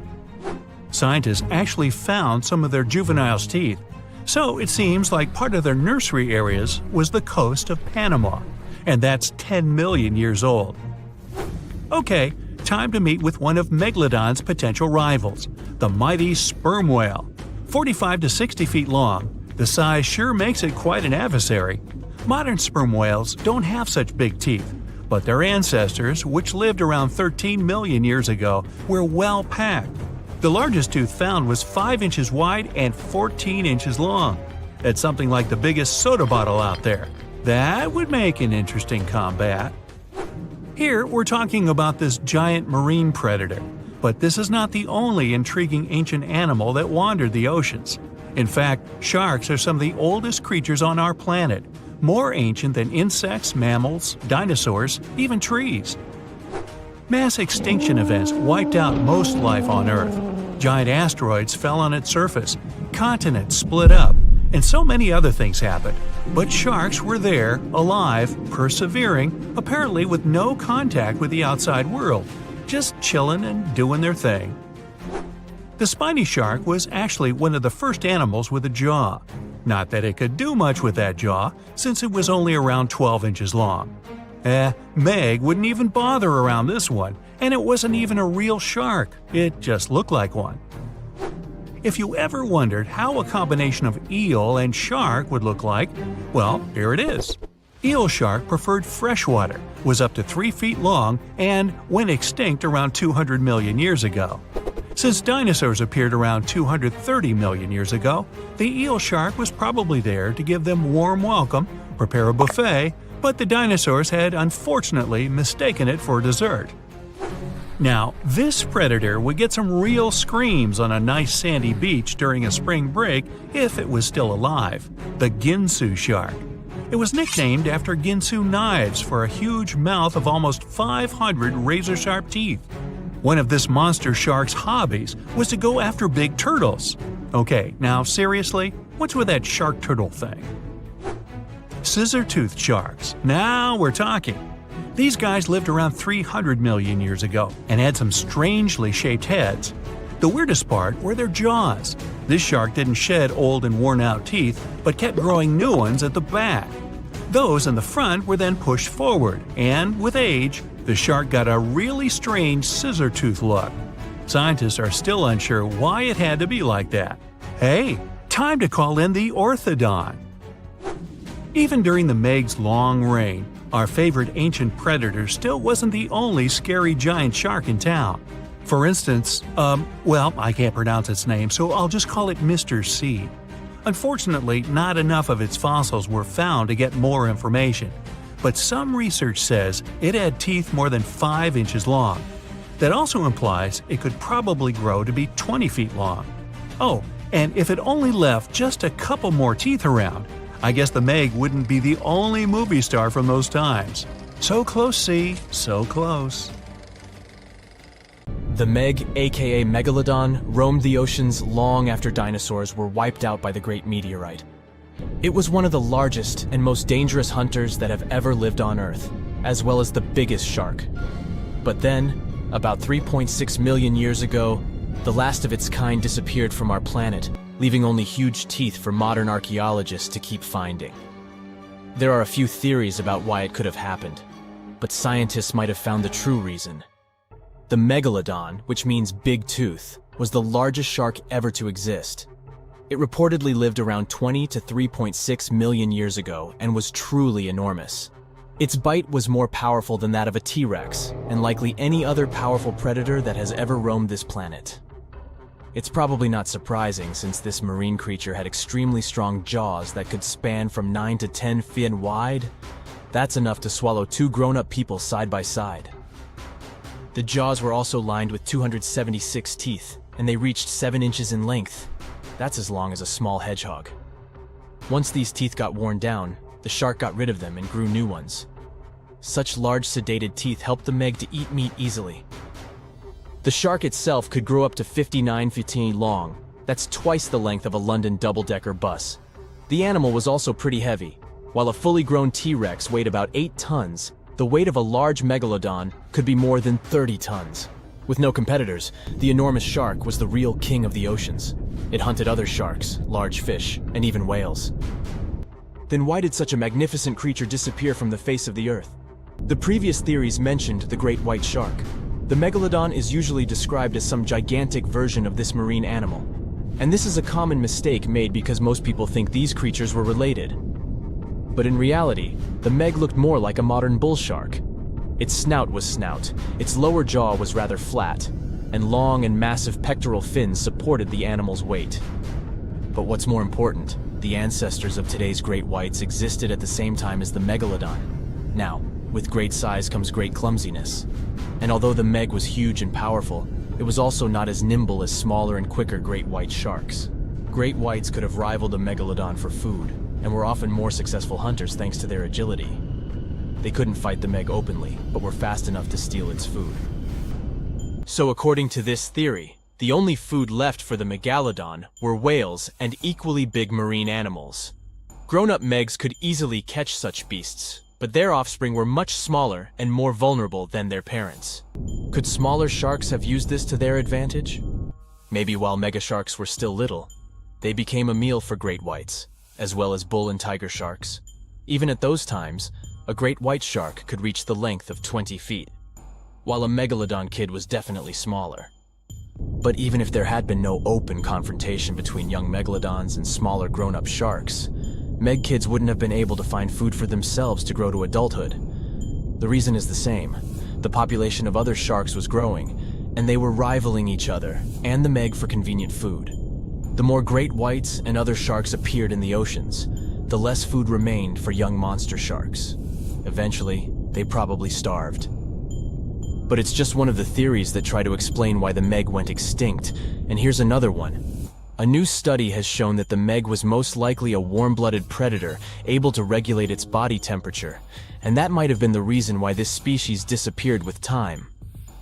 Scientists analyzed isotopes of the tooth enamel of the megalodon and concluded that the animal could easily maintain a body temperature that was around 13 degrees F warmer than the temperature of the surrounding water. Such a temperature difference is much greater than what other sharks living at the same time as the Meg had, and it's large enough for the ancient predator to be classified as warm-blooded.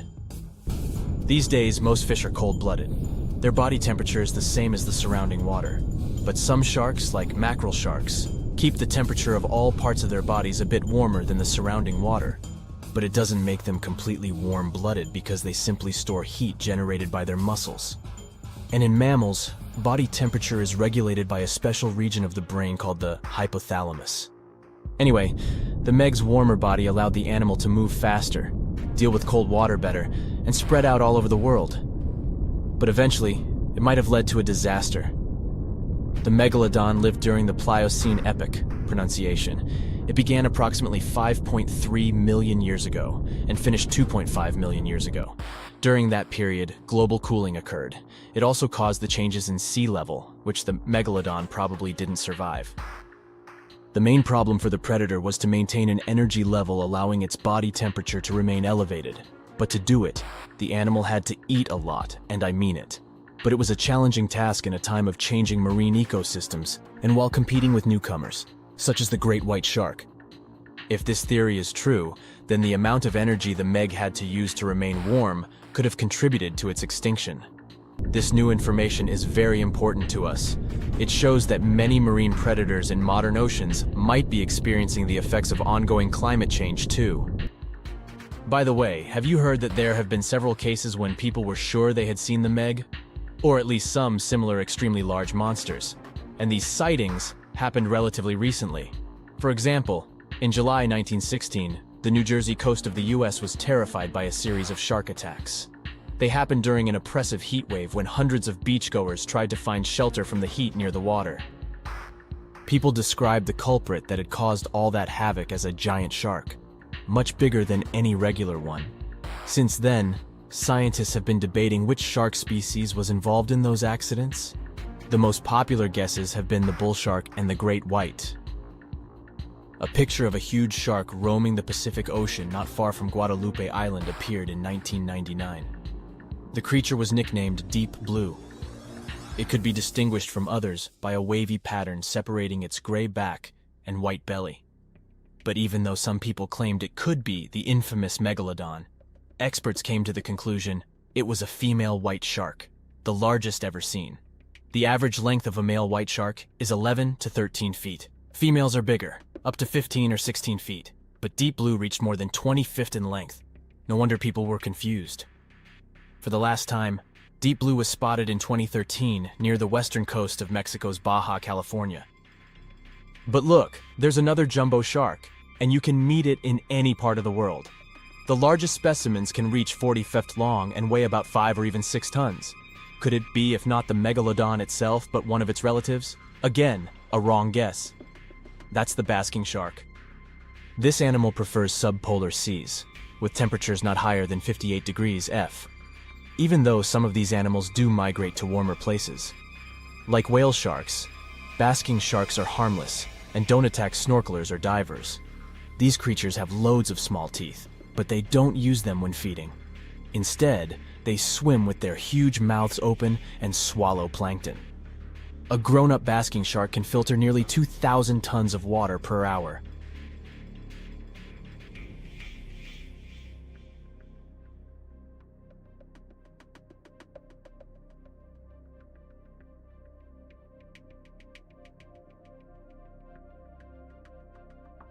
The megalodon was the biggest shark to ever live. Not only that, it's one of the biggest fish and the largest predator in Earth's history. Over 3 times longer than the biggest great white shark on record, the females have also been found to be twice the size of the males. The megalodon could swallow a small car without even touching its teeth, if cars had been around then. In fact, the Meg was so big and powerful that it had no natural predators. It was the uncrowned king of the seas, swimming freely from ocean to ocean. This cosmopolitan creature was found all over the world, from America to Europe and Australia and Japan, assuming there were countries back then. Meg fossils have been found on every continent except Antarctica. Everybody skips Antarctica. Science tells us that the megalodon went extinct over 3.6 million years ago, but could they still be alive at the deepest depths of the ocean? The fearsome name, megalodon, comes from 2 Greek words, megas, meaning big, and odont, meaning tooth. Combined, they mean big tooth, and it certainly lived up to its name.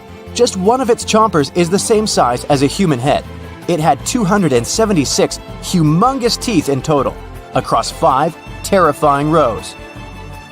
In all of history, only a couple of saber-toothed cats and the T-Rex had consistently bigger teeth. Now that's a showdown I'd like to watch. The megalodon vanished millions of years ago, leaving only huge teeth to be found by modern archaeologists. Only around 80% of the ocean has been explored, so who knows what's lurking at the bottom. If you did manage to make it down, it's unlikely that you'll run into Meg though. The sharks, like us, preferred warm coastal waters. Deep ocean living would be too cold for the beasts, and food would be scarce. Their entire bodies would also have to evolve to avoid being squished by the enormous water pressure down there. It's unlikely that they're still around, but not impossible. Now, about the appearance of the megalodon. Scientists believe it didn't look like a great white shark. The megalodon belongs to a different fish family and most likely looked like a giant sand tiger shark. Flattened snout, small eyes. Its dorsal fin moved backward. The sand shark has 2 dorsal fins about the same size. The coloration is light brown with a white belly. It may have had brown-red spots like a sand shark all over its body. We used to think of the megalodon as something scary from the first finds of its fossils. That was back in the Renaissance era. People found some teeth in the rocks. At first, these teeth were thought to be the tongues of dragons or snakes. And here is the first drawing of what the owner of these teeth supposedly looked like. A massive snout with a scary nose and a bunch of razor-sharp teeth. The megalodon is usually described as a sort of giant great white shark, but this is just a common myth. In fact, the ancestors of today's great white existed at the same time as the Meg. But they weren't the best buddies and were even in competition with each other. The great white shark was a better hunter, using its smaller size and agility to snap up Meg's prey quickly. They were also known to eat Meg pups, who were only half their size. This didn't help the whole extinction thing. We also have evidence that megalodons were brutal hunters, kings of the food chain. The first combat tool in their arsenal was the battering ram. The megalodon would take its prey by surprise. It had only one chance to hit it. If it missed, it would take too long for a second round. The maneuverability of the megalodon was comparable to a large truck. While a great white was no match for an adult Meg in a head-to-head fight, they sure weren't scared of stealing their food. This only left the bigger fish and whales for the Meg. But its food supplies began to run out as the whales swam to the cooler new seas. The whales adapted to prefer the colder temperatures, leaving our friend the Meg behind. The megalodons either starved or were frozen into extinction by the Ice Age. Rather than a great white, the megalodon is more like a modern bull shark. It had a short snout, a flat lower jaw, and huge pectoral fins to support its massive weight and size. As scary as they are, these sharks were actually caring family guys. Several megalodon nursery areas have been discovered in Florida, Maryland, and Panama. They gave birth to their young in shallow water environments. We know this from discovering loads of tiny megalodon teeth found in these areas. I wonder if they had nannies too. But how come there are so many megalodon teeth out there for us to analyze? Due to their messy, aggressive eating habits, sharks regularly lose their teeth. They lose a set of teeth every 1 to 2 weeks. That's 40,000 teeth in a lifetime. They must rake in a fortune from the tooth fairy. Because of this, their teeth were continually raining down to the ocean floor. Luckily for us, they're also the hardest part of the shark skeleton, which is why so many teeth have survived and become fossilized. It's fair to say the first discoveries of the Meg's teeth confused people. Early discoverers thought that the Meg's teeth were petrified tongues of ancient serpent creatures. They even used to call them tongue stones. It's also a common myth that the megalodon was around at the same time as the dinosaurs, although this would have been pretty cool. The dinosaurs were wiped out around 66 million years ago, but the megalodons came much later. The oldest Meg fossil is only around 23 million years old, but it's tricky to pinpoint the exact date. After all, calendars weren't invented yet. They became extinct way before humans even evolved. The earliest Homo sapiens, which is a fancy name for the first humans, emerged about 2.5 million years ago. But what if the megalodon shark didn't go extinct? Whale populations have dropped drastically since these guys were last around, so there'd be way fewer whales for them to chomp down on. Whales have also gotten a lot smarter and learned new defensive moves, making them way harder to take down. It's estimated that they ate around 12 tons of food each day. The Kraken is a colossal squid, a legendary sea monster, the biggest hunk of calamari you ever saw. And if this monster had existed, the world would have changed beyond recognition. The Kraken has powerful tentacles, solid muscles with suckers at the end. They're impossible to escape. The Kraken can break a ship in half, or just pull it down into the depths. But the worst thing about the Kraken is its size. According to old sailors' stories, its size is almost 10 soccer fields. Hey, maybe the Kraken could play soccer. The Kraken legends said the monster was so giant that sailors mistook it for a small island. In past centuries, it would have been impossible to defeat such a beast. If the Kraken existed in reality, it might have had offspring. Yeah. In all the world's oceans, there would be giant monsters that could sink any ship. It's unlikely that the Kraken would have competitors in its habitat, so its population would grow strongly. Since the Kraken is enormous, it would need a lot of food, so the population of other large sea animals would fall significantly. Blue whales, great white sharks, other giant squids, all the big sea creatures would be endangered. The Kraken belongs to the cephalopod genus. This species includes squid and octopus, some of the most intelligent creatures on the planet. The Kraken is a skilled hunter and will never fight in the open. Colossal squids live in deep waters and they have the largest eyes among all animals. The squid's eye is the size of a dinner plate. Thanks to this, they can see their prey from far away. Similarly, a Kraken would spot the ship much sooner than sonar could pick up the Kraken. It would always have the drop on you. Well, that's not good. In 1857, a squid beak was discovered on the coast of Denmark. Other huge squid remains were found in the Bahamas, and then scientists were convinced that gigantic squids existed. While colossal squid have been officially discovered since then, it's been more than 100 years and we still don't know what the max size they can grow to. The fact is, colossal squids are one of the most elusive creatures on Earth. They live in the depths of the ocean where it's challenging for scientists to reach. Any dive to a greater depth requires powerful, bulky equipment. Underwater bathyscaphs and cameras make a lot of noise and light, which squids notice from afar. They flee before we can see them. It's difficult to say if these huge squids were the size of a small island, but the truth is, we've only studied about 5% of the ocean. It may be that in its depths, monsters much more terrible than the Kraken swim.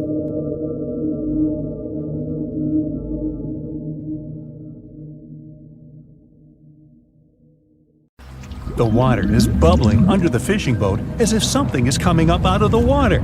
It gets closer and closer. The water seems to boil. Suddenly, you see giant jaws and glistening teeth.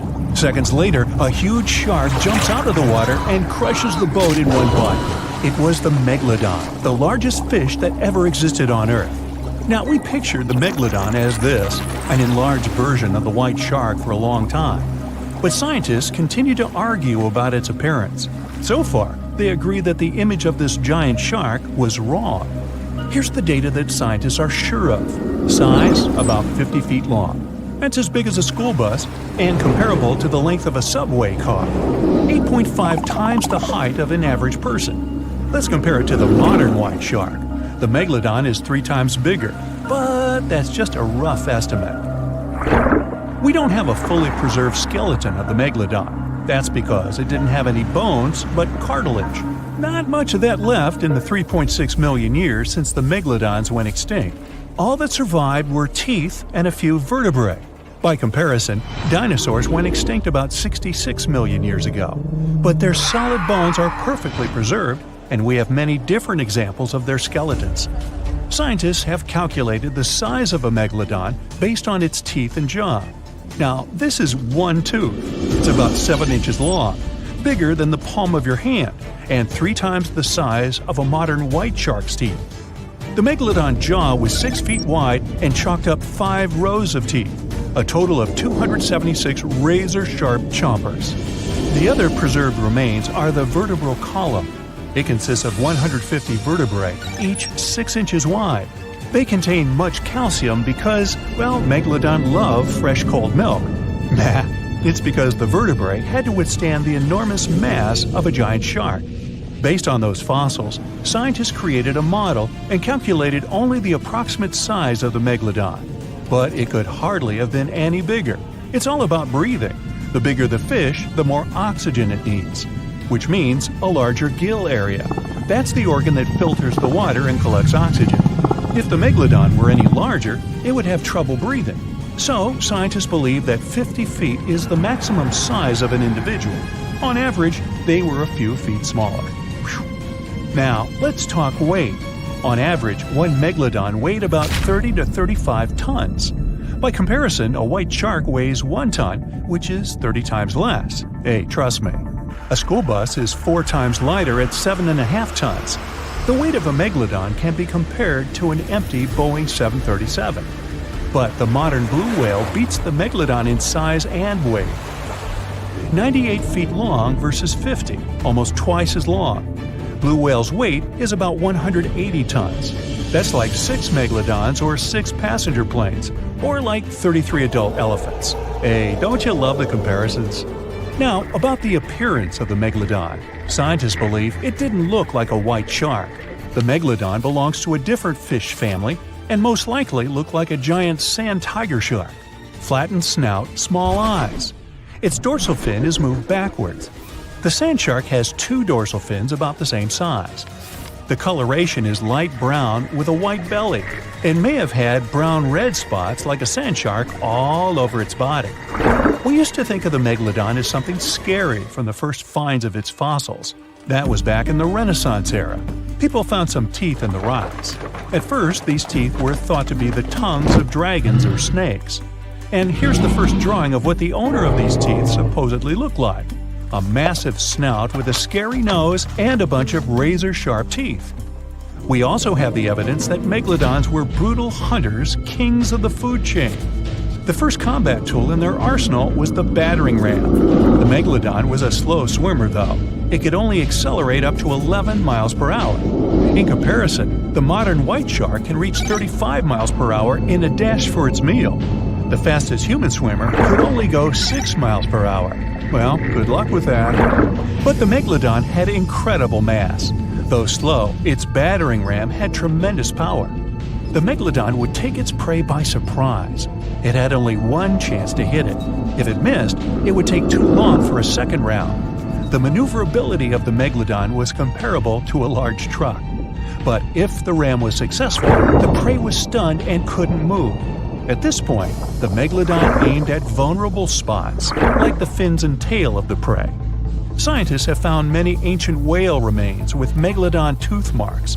It turned out that the giant shark knew where its prey's vital organs were located and could strike at them. When the prey was immobilized, the megalodon bared its teeth. An adult person could easily fit into its open jaw at full height. And according to various estimates, the bite force of the megalodon was almost 11 tons. Now imagine the weight of 3 SUVs concentrated at the tip of a sharp tooth. That's 9 times the power of the largest white shark bite, and 6 times the power of the modern record holder for biting, the saltwater crocodile. Here, look at a map of where the remains of the megalodon were found. South and North America, Europe, Asia, Australia. It was the master of all seas and was comfortable anywhere on our planet. We've even found some remains of the giant shark in freshwater sediments. Perhaps it wasn't afraid to enter rivers to hunt. Now, other scientists say that maybe the megalodon wasn't even a predator, all because of its size. It couldn't swim fast. It couldn't even make short dashes like the white shark. If prey tried to escape, the megalodon didn't rush into pursuit because it could never catch up with it. Another problem is the skeleton of the megalodon. The cartilage is weaker than the bones, so the musculature of the giant shark was not as massive and robust in the first place. The megalodon may even have been a scavenger and never got into fights. This is one of the reasons why ancient sharks became extinct. Megalodons like shallow, warm waters, with temperatures ranging from 53 degrees Fahrenheit. But over 3 million years ago, the climate turned colder. This deprived the megalodons of territories and plenty of food. The primitive whales that had been the main diet of the giant sharks began to disappear. Faster predators took the remnants of food. The megalodon started to starve. In evolution, a new player entered the field, the toothed whales, ancestors of the modern killer whales. They lived in packs and had bigger brains than the megalodon. So, over time, they started to compete with the megalodon. They took advantage of its clumsiness. A group of killer whales could easily win a competition against a giant shark. Many scientists believe this was the reason for the disappearance of the largest shark in the world. But there are theories that the megalodon is still alive and roaming the dark waters of our planet. Several Australian fishers have allegedly encountered a shark of incredible size, but no one can confirm these testimonies. Fans of this theory believe that giant sharks can hide in deep waters away from human eyes. In the Mariana Trench, for example, it's the deepest place on our planet. It's deeper than if you stuck Mount Everest in the water, and we've even found the teeth of a megalodon there. But science says that such a giant shark couldn't live in the Mariana Trench for many reasons. One, it's too cold. The megalodon was probably a cold-blooded fish, so it had to use the warmth of its environment to survive. But the water in the Mariana Trench is cold, about 40 degrees Fahrenheit. That's because the deeper down, the less sunlight gets in there. The second reason is pressure. Every 30 feet deep increases the pressure by 1 atmosphere. That is, at the depth of 100 feet, the water presses you 3 times harder than you would feel it at the surface. The weak muscles and cartilage of the megalodon wouldn't allow it to dive too deep into the Mariana Trench. And most importantly, food. The farther from the ocean's surface, the fewer living organisms. Megalodons used to eat primitive whales, ranging from 10 to 20 feet. Small fish only inhabit the Mariana Trench. A megalodon would never be able to catch one. And, judging by its size, all the megalodon did was eat and then look for food again. Compare its weight to that of a human. The average human should get about 2,000 calories a day with an average weight of about 180 pounds. The megalodon weighed 470 times that and needed many more calories. So, even all the fish inhabiting the Mariana Trench could hardly feed a megalodon for even a few days. So, all these theories, of course, are not true. But still, it's just smart to be careful out there. Know what I mean? Okay, get this. Dolphins can phone each other. This is not a joke, but a fact confirmed by scientists. They put a mother and a baby dolphin in 2 separate aquariums and conducted special underwater audio communication between them. When the connection was turned on and the dolphins heard each other's voices, they started chatting. Their conversation consisted of happy whistles, chirps, and clicks. You've probably heard this chatter in wildlife movies. But I wonder, how do the dolphins dial the phones? Do they have flip phones? Get it? Flipper using a flip phone? Okay, never mind. Anyway, the most interesting thing about this experiment is that the mother and the baby recognized each other's voices through the speakers without seeing each other. They were talking fast, like it was a normal dolphin phone conversation. Think of a dog that hears its owner's voice from a phone speaker, or when you turn on a video of another barking dog. Your pet is confused and doesn't understand what's going on.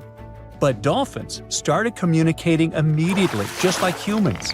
Many animals communicate with one another through touching, gestures, biting, or growling. But dolphins have shown they can communicate without direct contact. If they understand clacking, clicking, and whistling, it means only one thing. Dolphins have their own complex, developed language, and scientists hope to learn it. Scientists called one of the elements of their language signature whistles. They use whistles to call others by name, to convey information, and to warn of danger.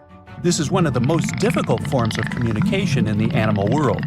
These whistles vary depending on the situation and the dolphin species. They raise or lower the tone, shorten the duration of the sound, or increase it by exchanging short or long words.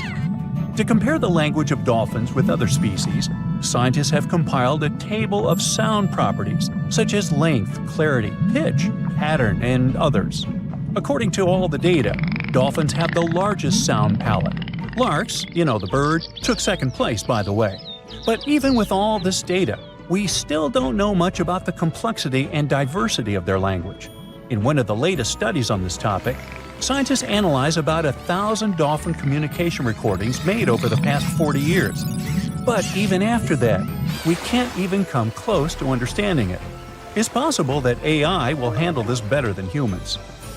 We aren't aware of how to speak using signature whistles, but scientists know for sure that dolphins use them to express their emotional state, to share news, and to tell each other about the dangers or where their prey swims. Scientists believe that dolphins can talk about anything. They can rejoice and complain to each other. They even communicate in different styles at the same time, like people who are chatting at a noisy party. But in addition to sound signals, they use body postures, jaw claps, bubble blowing, and fin stroking. They form groups, assign tasks, and work as a team. If one dolphin knows a place with food, it will tell its friends about that, like Instagram. If they spot a shark, they'll warn others about it. There was even a case where 2 bottlenose dolphins scared a spotted dolphin. A couple of days later, this dolphin returned to that place with its friends. It's like when some bad guy bullies you, and then you call your friends to help deal with him.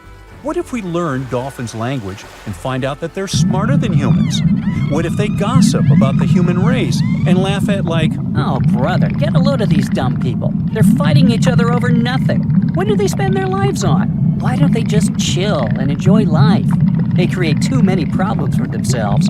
It's a good thing we're smarter than them and can just relax in the ocean. Yeah, dude, let's stay away from them." Or maybe they know a lot more about nature and the ocean than people do. What if they discuss the problems of the ocean and have unknown technologies? Of course, these are all theories, but just imagine how cool it would be if you could understand dolphins and respond to them using a special program. You could get yourself a good friend that's interesting to talk to and can take you for a ride in the waves. Ooh. Unfortunately, at the moment, it's still very unlikely. Dolphins are too fast swimmers. It's difficult to constantly record their communication using high-tech equipment. Even the slightest change in the dolphin's whistling is associated with their actions. Their whistles may sound the same, but the context is different. They play, fight with one another, chase fish, or run away from a large shark, and all the time, they use their language. Well, we have the same situation. We raise our hands when we want to say hello, but we also raise them when saying goodbye. Our wow reaction can mean both joy and horror, depending on the context. Dolphins have the same complex communication. For example, they clap their jaws when they fight each other, but they also do it when they play. Dolphins are unique not only because of their brains and the way they communicate. Perhaps you don't know that dolphins are not fish, they're mammals. Yeah, you knew that. They can't breathe underwater because they don't have gills. They come to the surface, take a deep breath, and swim for about 10 minutes. Then they repeat this process. Unlike fish, dolphins don't lay eggs. They give birth to cubs, and they feed them with milk. They also have body hair. Yep, newborn dolphins have hair on their beaks. They lose it soon after birth. Why do they need this hair? Scientists believe that this is an evolutionary echo from the time when dolphins lived on land. And here's another strange fact. We've all heard how millions of years ago, fish began to slowly come ashore. During evolution, they changed their appearance, adapting to new life on solid ground, and so they gradually turned into mammals. But dolphins are unique since their development is kind of reversed. They were originally amphibians that lived near bodies of water. The ancestors of those amphibians were artiodactyl mammals, similar to deer. Not only dolphins, but also whales and porpoises have the same evolutionary path. All of them are called cetaceans. They made a big step from land to water about 50 million years ago. What if these ancient deer-like animals were the most intelligent creatures on Earth that realized that living in the water was much better than living on land, and they haven't regretted that decision yet? Dolphins have a big brain. Chimpanzees and humans have brains of the same size, and they all have something in common. Dolphins have a long lifespan, and they form groups. They show the emotions of sadness, grief, happiness, and joy. They can assess situations and solve problems. But the coolest thing is they can pass the mirror test. That means they recognize their reflection in the mirror. They don't just look at themselves. No, they pay attention to the parts of their bodies that they can't see otherwise. They examine their movements in the mirror.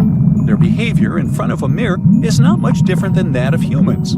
This indicates their self-awareness and high intelligence. Do they feel sad if they don't like their body? Can they be happy if they have, let's say, a beautiful tail?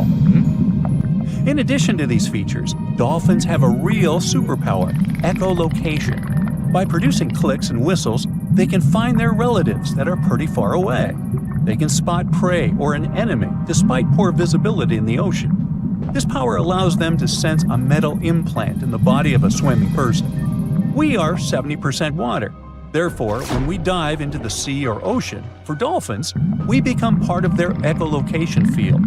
When they emit a sound, the sound waves crash into a metal object inside the human body, and the dolphins immediately feel it. And some dolphin species can turn off half their brain while sleeping. One eye is kept closed, and the other eye monitors the situation so as not to miss danger. Ooh,